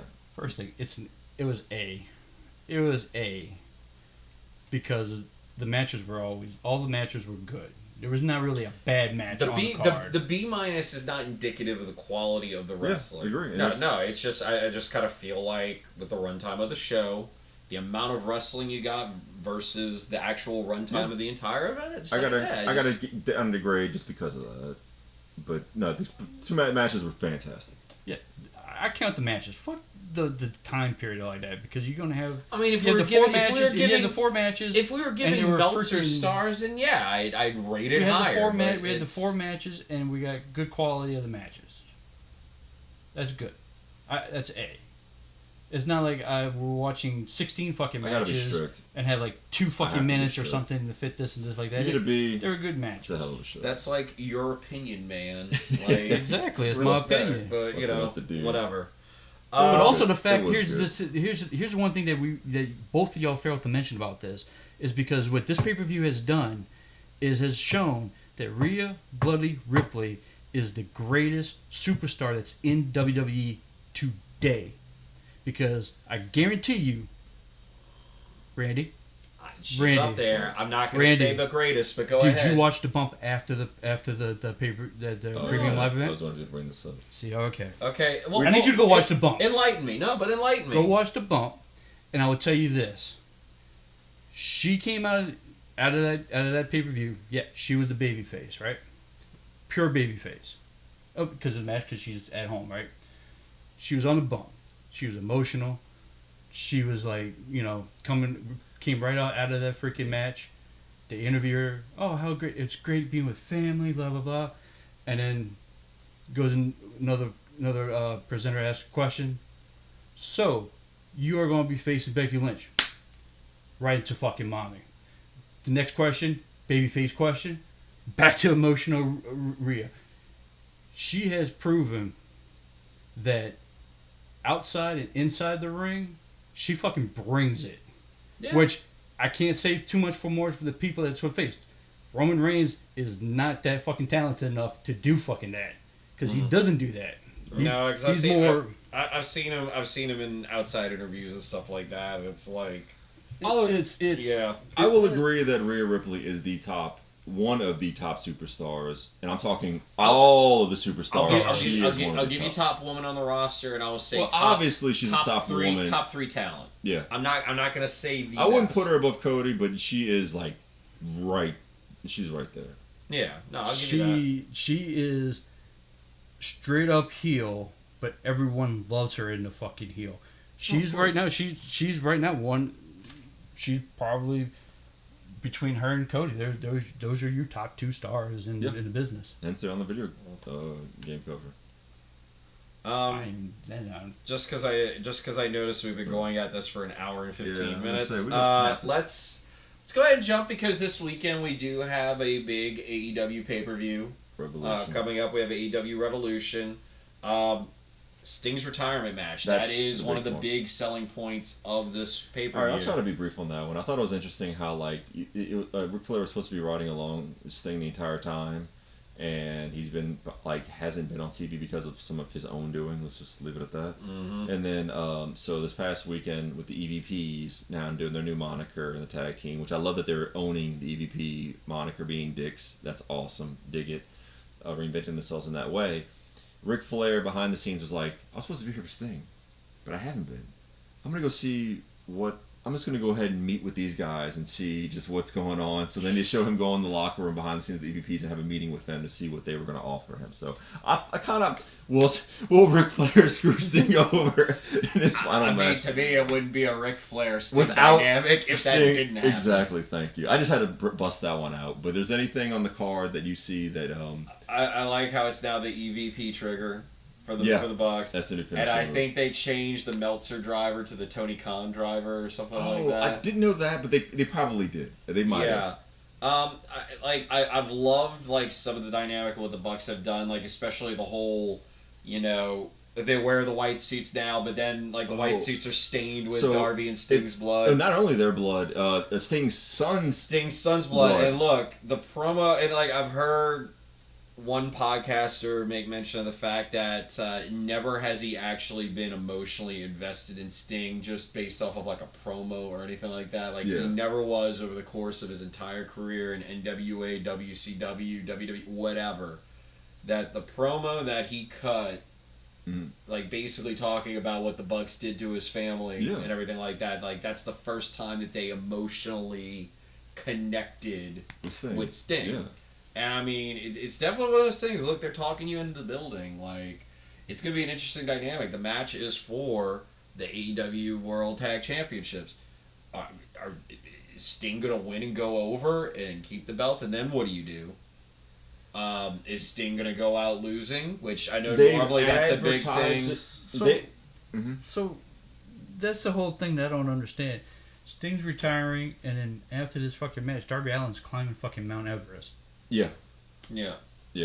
Why do we? He's doing a documentary. And normally too is normally when you go out on your retirement match, you give the freaking rub to somebody. Yeah. Why do the Bucks Young Bucks they don't need the fucking rub? Did Sting choose them? So there's a lot to that. Both of you are saying. Knowing Khan, no. Well, no, I think there is some of that because I think the Young Bucks wanted to do something with Sting, and I think the fact that if the Young Bucks beat up Sting and has a retirement match fall to them, the heat just immediately draws to them. And they want the heat right now because of the EVPs. They're like the authority back in the day with Triple H and Stephanie McMahon. That's kind of what they're doing now behind the scenes. So if they beat Sting for the belts and put themselves over we run this company, I think it's an interesting gimmick. It gives them, it doesn't give them the rub, but it gives them a boost to their character that they might need. Just saying. I know it sounds weird that his final match is against the Young Bucks. I don't think this is the final match. I don't think so either. Because Darby was telling Sting, you need to be in London. And I remember that vaguely. And Sting was like, yeah, I'm all in. But I'm like, okay, so... His last match in the States. Yeah, there you go. Yeah, so I could see Sting being in London later this year, 100%. I mean, look, just the fact that it's at the Greensboro Coliseum. Old school JCP. Old school JCP, old school NWA. Yep. It's definitely a significant venue if this is Sting's last U.S. match. Mm-hmm. It makes sense to have it come full circle. Let's go, I guess, to some of the bottom end of the card. Talk about the matches. Work our way back up. We got FTR going up against Blackpool Combat Club, Moxley and Claudio. Yeah, they went to a draw and they're kind of building the feud up, so let them have a good match, which I'm all for. 4 great workers, like to see them beat the shit out of each other. Yep. We got Meat Madness. The fact that Warlord cut a great promo last week and actually talked about how he didn't stop go booking. Yeah, like he talked about how like the real champion, referring to CM Punk, how he beat him and he beat him so bad that his body's still falling apart. What I thought was great. Then he talked about the Better Than You, and that he beat him basically just a squash match with MJF when they wrestled their match many years ago. And then also same thing with Samoa Joe. He beat Samoa Joe. So the last 3 champions he's beat cleanly. I thought it was a great promo. And then he talked about big guys, and that's what's led to the I mean, so Meat Madness, we got Wardlow, we got Powerhouse Hobbs, we got Lance Archer, and a 4th wrestler, TBD. Who do you think rounds that up? I'm gonna say Brian Cage, but it might be somebody. Well, no, Brian Cage would definitely bring the meat. Morrissey, yeah, somebody. Yeah, Brian Cage would definitely bring the meat. W. Morrissey, just Big Bill. Big Bill. I mean, he's not tag champion anymore. He's freed up on the card. Yeah, I was gonna say, who do you think is gonna be the 4th meat? He don't give a shit. I got one. Still there? I got one for you, Brody King. Ooh, that would be interesting. Oh God, Brody King. I don't want to see him lose to Wardlow, but he doesn't have to take the pin. He doesn't take the pin, but that would be that. Yeah, I agree. I mean, dude, like really, if there's anybody out of who's announced and like the names that we're throwing out there, there's anybody that's gonna eat this pin, it's gonna be Lance Archer. Oh, 100%. Yeah. We have for the TNT Championship, Christian Cage going up against Daniel Garcia. Yeah, is this supposed to be Adam Copeland? I don't know if he's really hurt, but something where they wasn't cleared for some reason, so then they just gave it to Daniel Garcia, who's been saying for weeks now he wants a title. It just makes sense. And then Christian Cage, oh my God, he cut one of the best promos ever, talking about, hey Daniel, do you know like 2 Court something Buffalo Way, which is, if you look up the directions, it's actual where the cemetery is of like his father. And I was gonna say like Christian Cage going after people's dead father. It wasn't his dead father. It was just his mother or something. It was just a gravesite. And he talked about his mom and just Christian being the best heel in the business. Do I see Daniel Garcia winning? No. You got to keep the patriarch strong. Christian Cage is a good character, but good storytelling. You gotta build more so to either whenever Copeland takes it off of him or whenever Killswitch, Luchasaurus does the turn and this is an odd one, and the only reason why I say that is because they're both members of the Callis family, and so you have Will Ospreay going against Konosuke Takeshita. Here's the weird thing: Takeshita needs to be pushed to the moon. Yep. Are you going to have Ospreay lose his first match as an official member of AEW? This is like a real toss-up and just to me a very weird booking. Now, as much as I want, this is a must-see match for me because this is I'm not going to say dream match, but on paper I'm like, oh my God, this would be an amazing match. This is going to be the number 1 match I want to see on this card. Yeah, but to your point, what do? You can't have Takeshita lose the match because he's like the alpha male, whatever he's packaged as now. He's the top guy of the Don Callis family, and then this is Will Ospreay's a first match officially signed with AEW. Right. You can't have him lose, so we'll see. They're gonna probably F it up, but hopefully they don't. I mean, look, this is the match I am most looking forward to on the card, but also it's the biggest question mark. I don't know how you book that. Eddie Kingston versus Bryan Danielson for the Continental Crown Championship. So that's the 3 title belts, the Continental Championship belt, ROH World Championship, and the New Japan Strong Openweight Championship. Stipulation added in, aside from it being for the titles, if Danielson loses, he has to shake Eddie Kingston's hand. Yeah, there's no fucking shit is that. Because neither of them respect each other, and it's one of those things. Even as Kingston has tried to show Danielson respect, Danielson has absolutely refused and is, basically the basis of Ring of Honor to shake the hand. Right. Well, you do that before a match, but the fact that when Kingston finally beat Bryan Danielson, he just walked away. Danielson was "Fuck you." And what makes it even better is that every time Eddie Kingston has a match and he wins, he goes Bryan Danielson will immediately run out to the ring and shake the guy's hand that he just beat and give him all the respect in the world. And then he looks at Eddie, he's like "F off," and then he just walks away. Yeah. which I love, by the way. So I'm looking forward to that match. I mean, look, it's a good way for Kingston to kind of solidify and. Yeah, there's really... no way Bryan Danielson's going to win that match. For the AEW Women's Championship, we've got Timeless Toni Storm versus Deonna Purrazzo, and it's interesting because they both had the same tattoo on their ankles. Good storyline. I see you got to keep it on Timeless Toni because March 12th there's going to be a certain somebody making an AEW debut who I think is going to get the belt off of Timeless Toni at a future pay-per-view. It's going to be in Boston. Thank you. Well said. Just so that kind of leave it at that. Why would you want to give it to Deonna Purrazzo? Because Deonna Purrazzo is fucking one of the best women wrestlers in the world. Well, not yet. She is. I gotta be honest. She has not looked good so far in the first few matches that she's had in AEW. It's been a little choppy. I know it'll get better. She has not looked good in her first few matches. And I mean, look, Toni Storm is one of the best women's gimmicks outside of WWE. I love the gimmick. I know. I love the gimmick.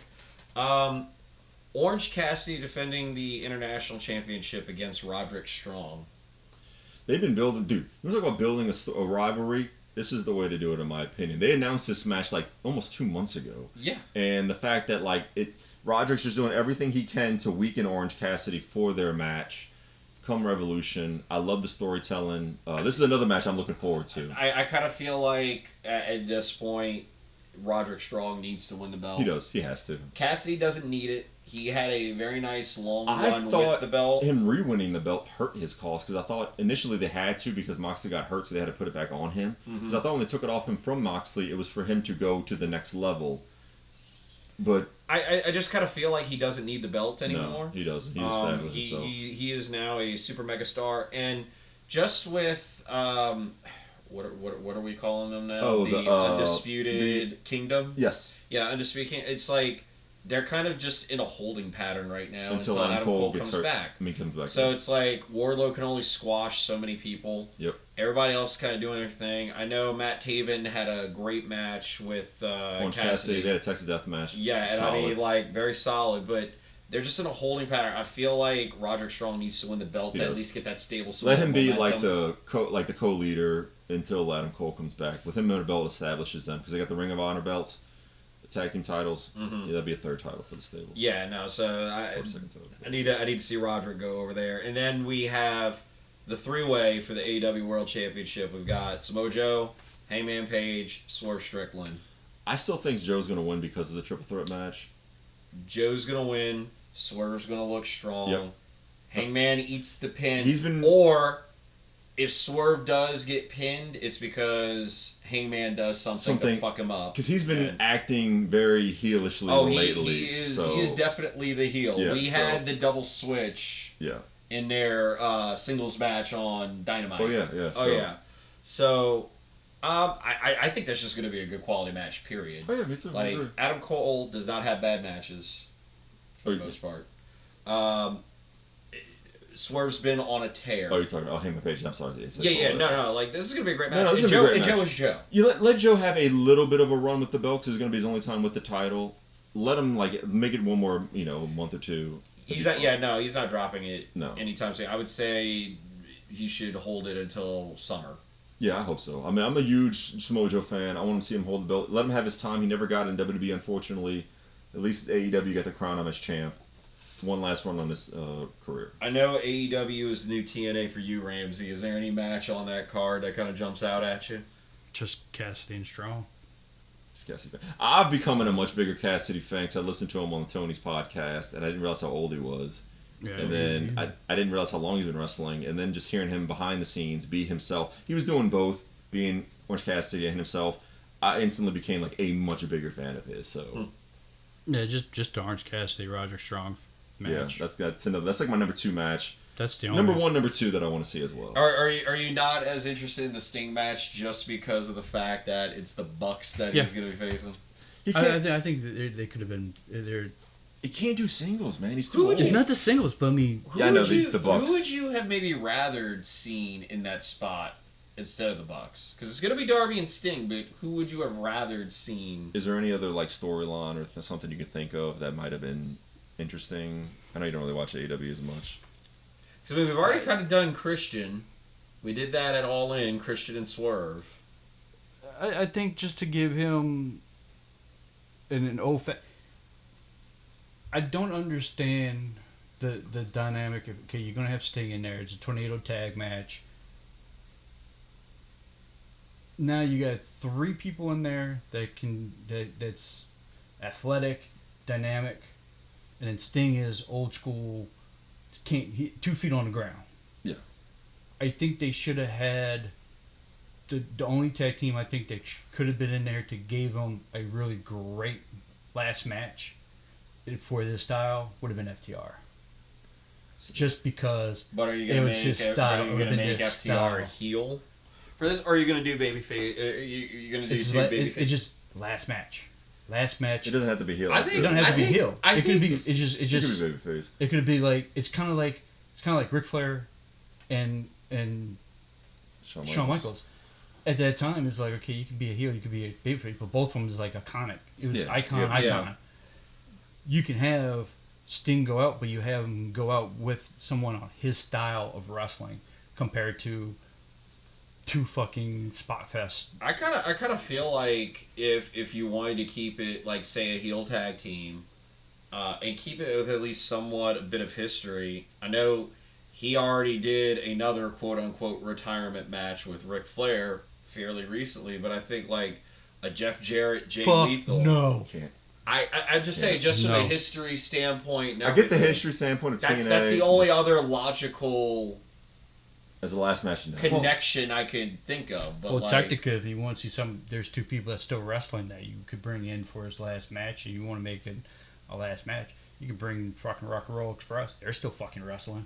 God, they might actually be. I thought they officially hung it up like a year ago. I think Ricky Morton about a year ago did 1 match, which is insane. Guarantee you give him enough fucking money, they just give Ricky Morton a little bit of coke and the right payday. He'll do anything you want. I mean, I think you could. I think they could have been like I said, FTR would help him more on the match style. You can get him and looking great doing that old school match style. Because FTR is that good that they can make him look good. I don't think it's now you're going to carry like how Darby Allin has been carrying Sting, and then Sting looks good in little spots here and there, but they never really faced a team that was 2 feet on the ground. See, FTR is strictly in the ring. You need guys. Sting's just been doing brawls around the ring because of his age. FTR can protect him better too. FTR can protect him, but also FTR has shown, like, outside of WWE, that they are more willing to do stuff off the top rope, the flips. They've shown like that they can do that. They're no longer the no flips, just fists revival. But I'm just saying, like, Sting can't do the old school, like, in the ring. He's got to, like, let the other guys do their moves, get my little spots in when I can. You guys, 65. I think them doing a Texas Tornado match. I feel like it probably would have played more to Sting's strength if they did it as a traditional tag match. Yeah, I think regular tag match. The match that should have been a Texas Tornado tag match, like out of the other tag match on the card, FTR and Blackpool. Because then you're giving yourself opportunities to do bumps that the Young Bucks and Darby Allin can do in this Texas Death Match. I think they're gonna go out into the crowd. Sting is gonna jump off of arena opening. He has to. Yeah, no, I mean I get that. Now, mind you, that's where I get worried because it's one thing doing that spot to Big Bill and like Ricky Starks, who can catch you. They're bigger guys. The 2 little Young Bucks doing that, that's where I worry about Sting, if they can catch them. Even 2 guys. The whole thing about having them win the tag titles, it's going to put a lot of heat on them. My fucking head. Going to put a lot of heat on them. Yeah, but I'm like thinking about it, like if you want to do like a money aspect, let's talk about money. You want to draw people to the fucking crowd, come to the fucking arenas, put it like last year, like in November or so, on Sting and Darby Allin, and let them run it. Because then, Sting's last hurrah, and then have them have them come in and actually show up, and like that brings something more special. They slap the fucking belts on them, and then a month before the pay-per-view. Yeah, that. Yeah, that made no sense. Like you said, you hope that AEW brings in Scott D'Amore. I think it will never fucking happen. It won't. Because no, it probably won't. I can D'Amore dream. I can wish. D'Amore would probably be like, hey, let's do this, and then Tony, no, I got this in my mind. D'Amore's like, you're fucking stupid. This is better. This probably be better, and I think just them two won't. No, Khan's not gonna to do it, which would be great if Scott D'Amore would be there, and then you go. Who else is a free agent that might be great for their business? Who just left WWE? Can't think of his fucking name. Not the production guy or anything. Production guy. Kevin Dunn. I don't Yep. see that. Oh, You no. bring. No. You have them two bring in and let them and just say, Tony, move the fuck out the way. I don't think. Look, Kevin. People have been wanting Kevin Dunn to leave WWE for Years, yeah. I don't think you then want now that he's out of WWE for him to then go over to AEW No, and fuck that shit I up. can still see Scott D'Amore sign with AEW. I think he's closer friends with Triple H. I think see him go to WWE first. But it's like God. Like I know he would be great at WWE, but I don't think he's WWE friends with doesn't- Triple H. I think he had a better relationship out of the two between Tony Khan and WWE doesn't I think he had need him. No, they don't. That's the God, thing. that would just be an embarrassment of riches. At It that would point. be. And Scott D'Amore, if you can just talk sense into Tony Khan, be like, look what I was doing with TNA. Let me work on a bigger scale. I can guarantee you, with my creative, we could get you better ratings. I think if you sell it that way, I think Khan as a wrestling fan is like, dude, we need ratings. We need people to come. I trust you. Khan's fucking pride's not gonna let him get away from making the decisions and the plan. That's Vince McMahon 2.0. I don't think he's that egotistical. I mean, come on. No, Let's talk about the Open Door pay-per-view this Forbidden Door. the Forbidden Door pay-per-view this coming summer. It's going to be at a stadium show. Arthur Ashe Stadium. So they're doing okay. He announced that it's going to be Forbidden Door is going to be a stadium show. Mm-hmm. The stadium announced Arthur Ashe. Yeah, they've done it. I stopped and I was like, that's not a fucking stadium. It's not 20,000 people. It's 20,000 plus. I'm like, calling it a stadium show is a fucking joke. I mean, it's technically. Well, it's their big New York show. Yeah. Which they normally do for like Dynamite. And They would do like a Rampage or huge whatever, Dynamite for it, yeah. Yeah, I understand that. But like how he was coming out announcing stuff is like, oh yeah, stadium show, and it's like fucking Arthur Ashe Stadium. It's like That's not a true stadium. it's It's an arena. Fuck. It's Like, an arena that they named a stadium. Because it just sounds better saying Arthur Grand Ashe. Slam. Well, I was gonna say that's usually traditionally the for a Grand Slam, Yeah. Dynamite and Rampage. But if if they're doing that instead, okay, well, interesting. But no, as much as I'm just curious to see where Scott D'Amore goes next, and I pray it's AEW, and I pray they get better creative. They need fucking better creative. I hate to say it, like you got the wrestling down. We all know that. You need sports entertainment. You need better long term stuff. I get it, like it is great to see like banger match. They just banger put match. on a win with no storytelling. But like at some point, you're gonna blow through all of your big matches on TV. Thank you. Yes. To the point where this is why you like, oh, we gotta bring more talent. We gotta bring more talent. You have enough talent on your roster. You need to use it better. I think with Scott D'Amore with WWE, I think there's a way and there's a place for him in WWE. Oh, absolutely. Because they have been trying to get the NXT when NXT UK went away. It's supposed to be transitioning to NXT Europe. Mm-hmm. That would be smarter. Yeah. So the progression of going to Europe, have him put him over the Europe. He's Canadian, so he's international. The international. Put him in international relationships, because he does have a relationship with New Japan. He has relationships with other promotions, which will help you out too. But also, you put him in the international brand, like put him with NXT Europe or NXT Asia, and let him cook there, and you give him the budget.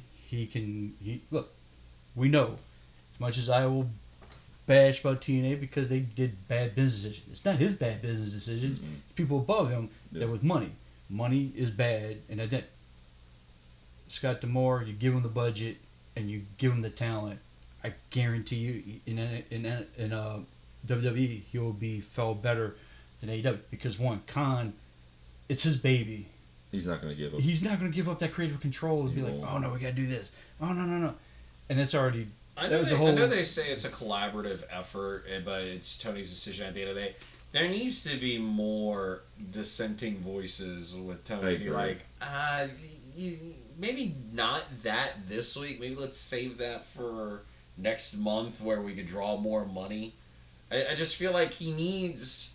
Like, I get that it's your decision at the end of the day, but you need maybe one or two other people in that decision-making process. I totally agree with that. And then if you go look who's behind the scenes that he had employed that could have been those mouthpieces and never used them.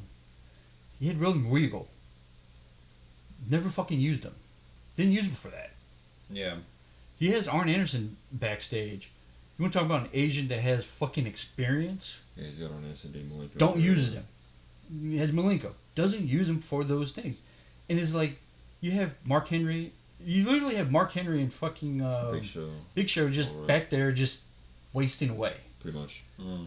It's like, come on. They finally made some sense to bring back, what's his name? That runs Nightmare Factory. QT Marshall. QT Marshall back into a vice president role. Because I thought when they let him walk, I'm like, that's stupid. Because that's one of your main people that actually know what the fuck they're doing. Yeah. So like keeping those people, but also having the people you have there, and using their talents to help build your background. That's the thing that he does not do, and that's to me is like it's like, look, Vince was cynical, but at least Vince did have like sounding boards to throw around. And things go, bounce around. I mean, look, even when he gave Vince Russo more creative control. The shit that bounces around is in his head, and it just comes back to him and is like, oh, yep, that's right, I'm going to do that. But even when he gave Vince Russo a little bit more creative control, it wasn't just Vince that every once in a while I have to be like, yeah, maybe not that. You also still had like a Cornette, Jim Ross, or whatever that would veto those ideas. So yeah, no, you definitely need more than one head pitching out the long-term storylines and everything. So, gentlemen, we are slowly approaching the 2-hour mark. So we're at hour 40. Yeah, I know. I'm just saying we're wrapping it up there. Yep. I was gonna say, look, there were a lot of like potential WrestleMania storylines we could have delved into. And like going over that in great detail, but I mean, look, that could be a whole other show. A whole other show. Oh yeah, we do the WrestleMania things.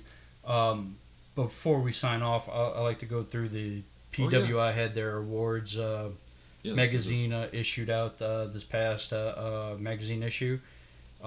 Just go over some of the winners. And I'll give you because the fan voting and everything. So interesting percentages on the winners. So. Rookie of the Year, the fans, PWI voted for So Ruka of NXT. She got 29% of the votes. And then Ava Rain was second with 21%, which... How? Why? But, Who is Sol Ruka? Well, I was going to say she's been injured once since April, right? She was injured. Yeah. I think slowly coming back now. The second award they had was the most improved wrestler of the year, which was to LA Knight with 31% of the votes. Second, Julia Hart at 28%, and Trick Williams third at 9%.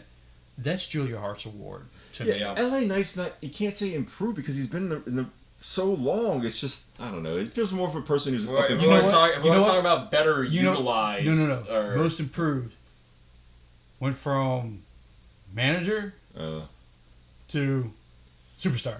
I think in the fans' eyes, improvement. Went from manager to being buried by Bray Wyatt. No, he didn't. LA Knight made him. Well, I'm saying in the actual match. Yeah. You're right. Oh no, like in the actual match, You're right. Say Bray dominated him pretty much from start to finish. Oh yeah, but I mean the lead up to that match. But the Lead up to the match, lead up to the match, was what got him over. Yeah.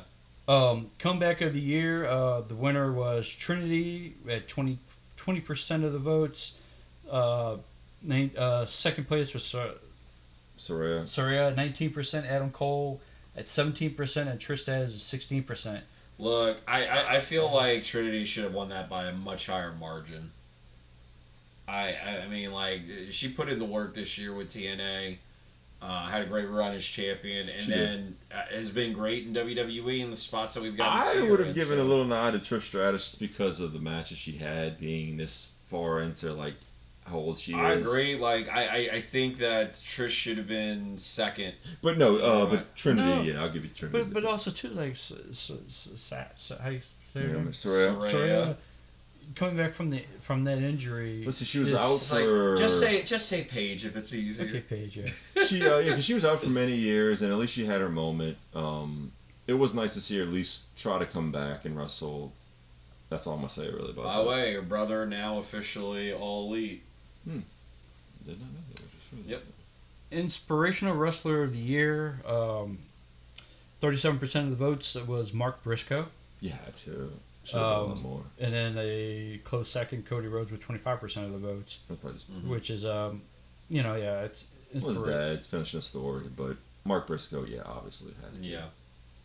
Also, too, inspirational part 2 could have been he had that freaking injury. Oh, that's probably what it was. Yes, came back. He still wrestled. That's inspirational. That really is inspirational. Shock me. Most popular wrestler of the year with 27% of votes, which is shockingly low. Cody Rhodes. That is shockingly low. With LA Knight close second at 26%. Cody being by 1%, which is wow. I wouldn't have thought that's how over LA Knight really is. When in MJF at the height of his popularity, though, only 9% of the votes, and in Sami Zayn 6% of the votes. And as popular as Sami Zayn was at the beginning of the year, he would have won that by a landslide. Look at what the rest of the year he can do for you. So. Most hated wrestler of the year. I mean, no.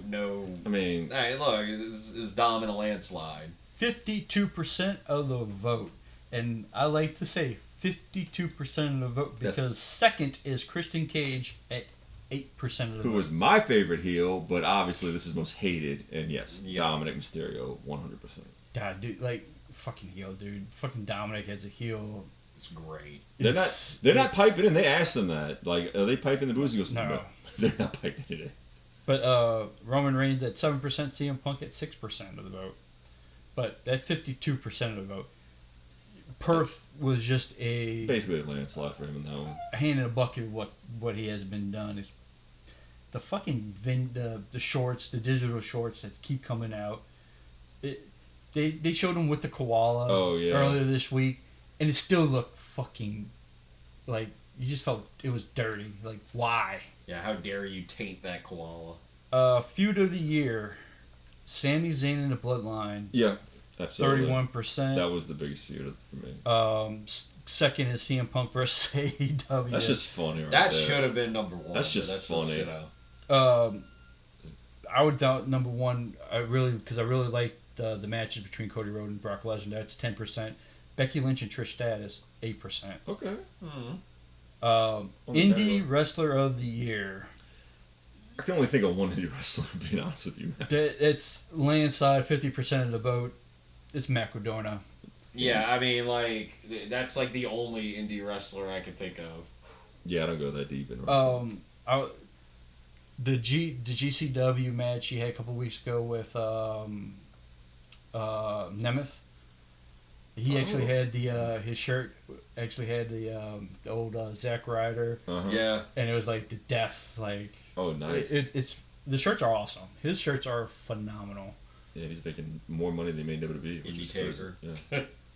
Match of the year with 13%. Rhea Ripley versus Charlotte Flair. Great match. Just not match. I can't give it match of the year. Definitely in contention, 100%. I think the only thing that made it match of the year was the fact that it was the crowning of Rhea. Yeah. But yeah, otherwise. To your point, Rhea being the top superstar, that was her moment right there. WrestleMania, winning the belt. And to do it in dominating fashion. And then too, beating over Charlotte clean at Mania, yeah.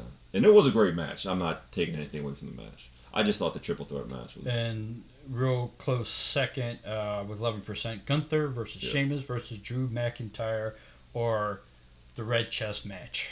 Yeah. Meat versus meat versus meat. Meat versus meat slapping meat. And then 37% winning the tag team of the year, FTR.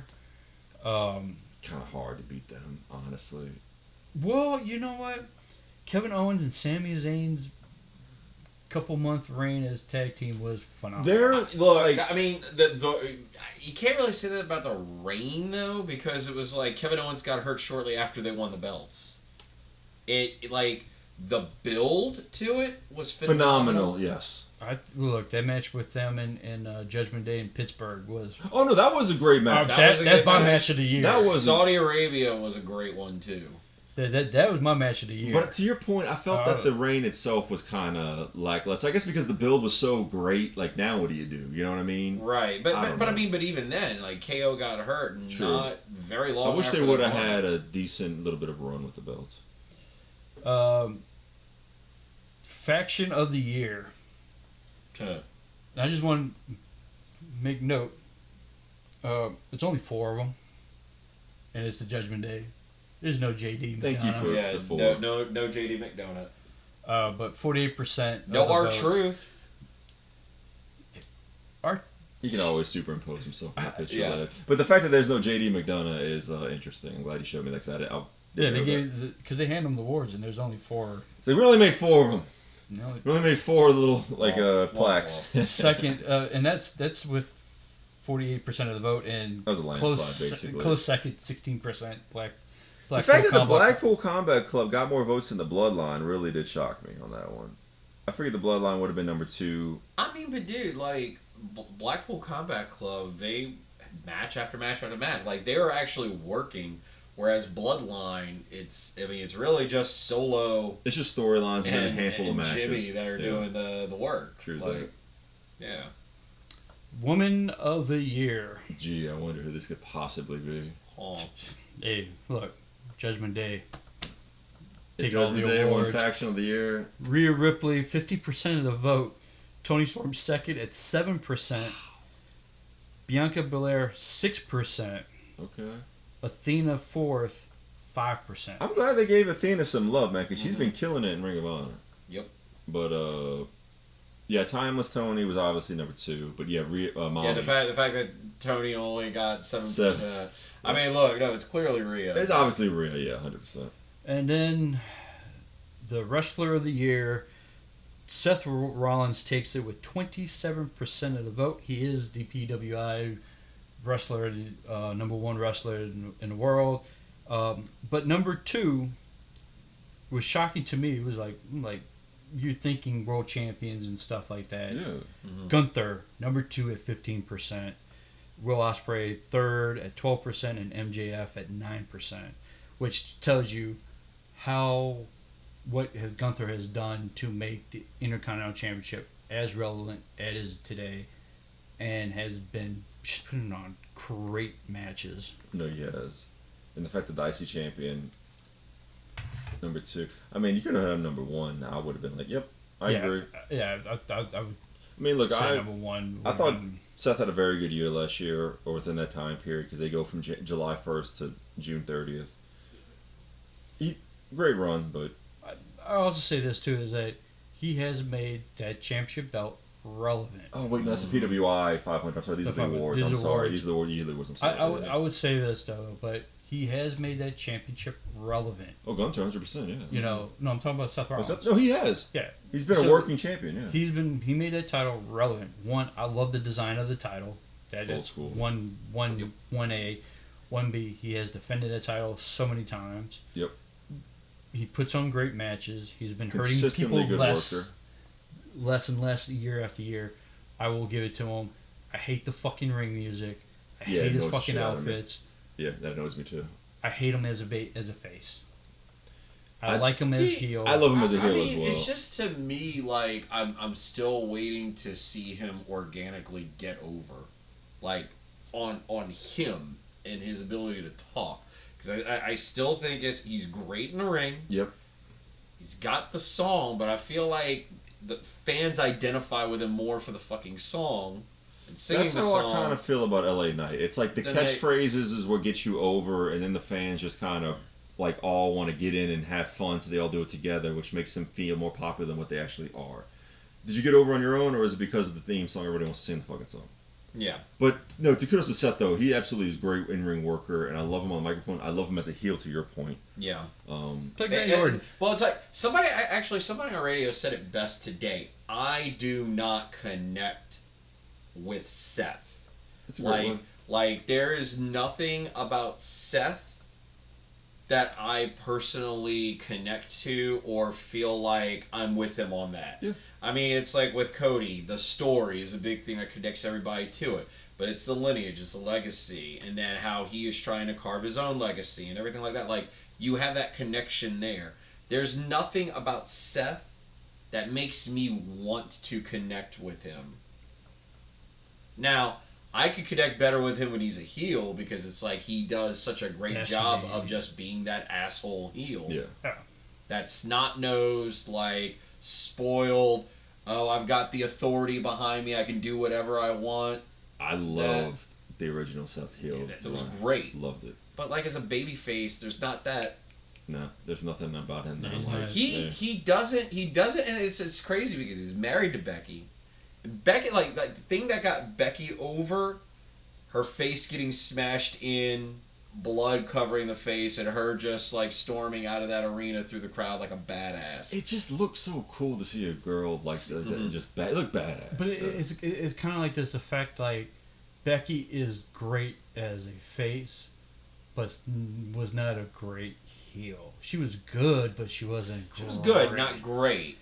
Seth is okay face, but he's not. But he's great heel. Yeah, he's great heel. So like you can have them if they ever both have the titles at the same time. You can't do like this thing like because one's gonna play. She's gonna outshine him no matter what. Plus, I guess maybe in the case of Seth, and maybe why I have a hard time connecting with him as a face, is just it kind of feels like he's always in the main event picture. Always. Well, yeah, I mean, there hasn't been that time where he's really, in a sense, had to struggle to like go from mid to back to the top. It just kind of always feels like he's there in the main event scene, and he's been there for years.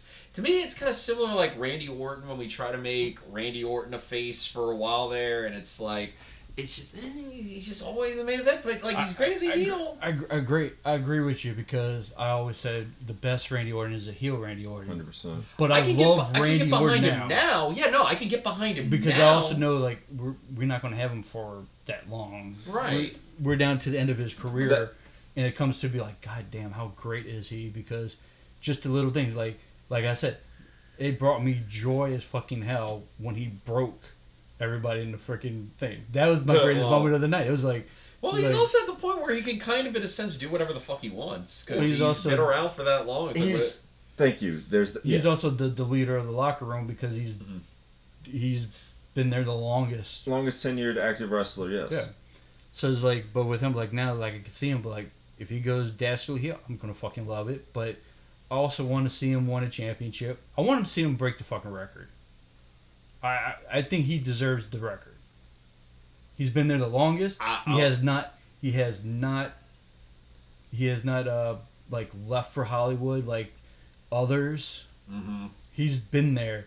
He could have retired with his last injury, and no one's gonna begrudge him for it. But he came back. Yeah. I want to see 15. I don't want to see 16. I think why not 16? If he tied it, fair. He deserves it. If he He's legitimately pulled a Ric Flair and wrestled into his 60s, then okay, then yeah. I think he would have a great chance of tying or breaking it. I think this injury. I don't feel like in this stretch, like realistically with all the talent that's on the roster now, I just don't see him being in that spot over the course of the next few years. I see him getting one more run as a transitional champion because I think you want to have a workhorse champion. I just think down with his age and the injury, I think he's gonna. I see you may say it because he does have the most devastating move in fucking wrestling. Yeah, all he needs to do is hit it one time. It's a one-time thing. It's over. I think it goes in his way, but I think if you want to break records, and look, we talk about records that should be broken, need to be broken. You know, the next record's Hogan's title reign. But let's talk about Ric Flair, because he has done some nasty ass shit in his fucking lifetime. And then you're going to keep 6-time world champions. Broken. It needs to be broken. Does John Cena need to be broken? No. Fuck no. No. But your closest person that comes to it is going to be Randy, because there's no one near that. Yeah. But then I don't want to get into it. But also, too, but Randy deserves it because he has been there. He's been there for the long term. He has helped carry that fucking... been through the fucking lows and the highs of that company. So, for someone to do it, that is... I think fans will go behind it, because that'd be the thing. The chase for 17. I'd say. No. TBD. That's why we watch. We'll wait and see. I was going to say, there's plenty of other things that we could delve into, but yeah, now we are on the 2-hour mark, and I was going to say, I feel like this is a good point to good wrap it stopping up. point. Yeah. So yeah, that's going to do it for this edition of the Rage and Marks Wrestling Podcast. Thank you for watching. We appreciate all of our fans out there. Don't forget to like, share, subscribe if you haven't already. Click the notification bell. That way, whenever we do drop a new podcast, you'll be notified of it. But for this edition of the Rage and Marks Wrestling Podcast, Ravishing Randy signing out. TNK signing out. Rampage out.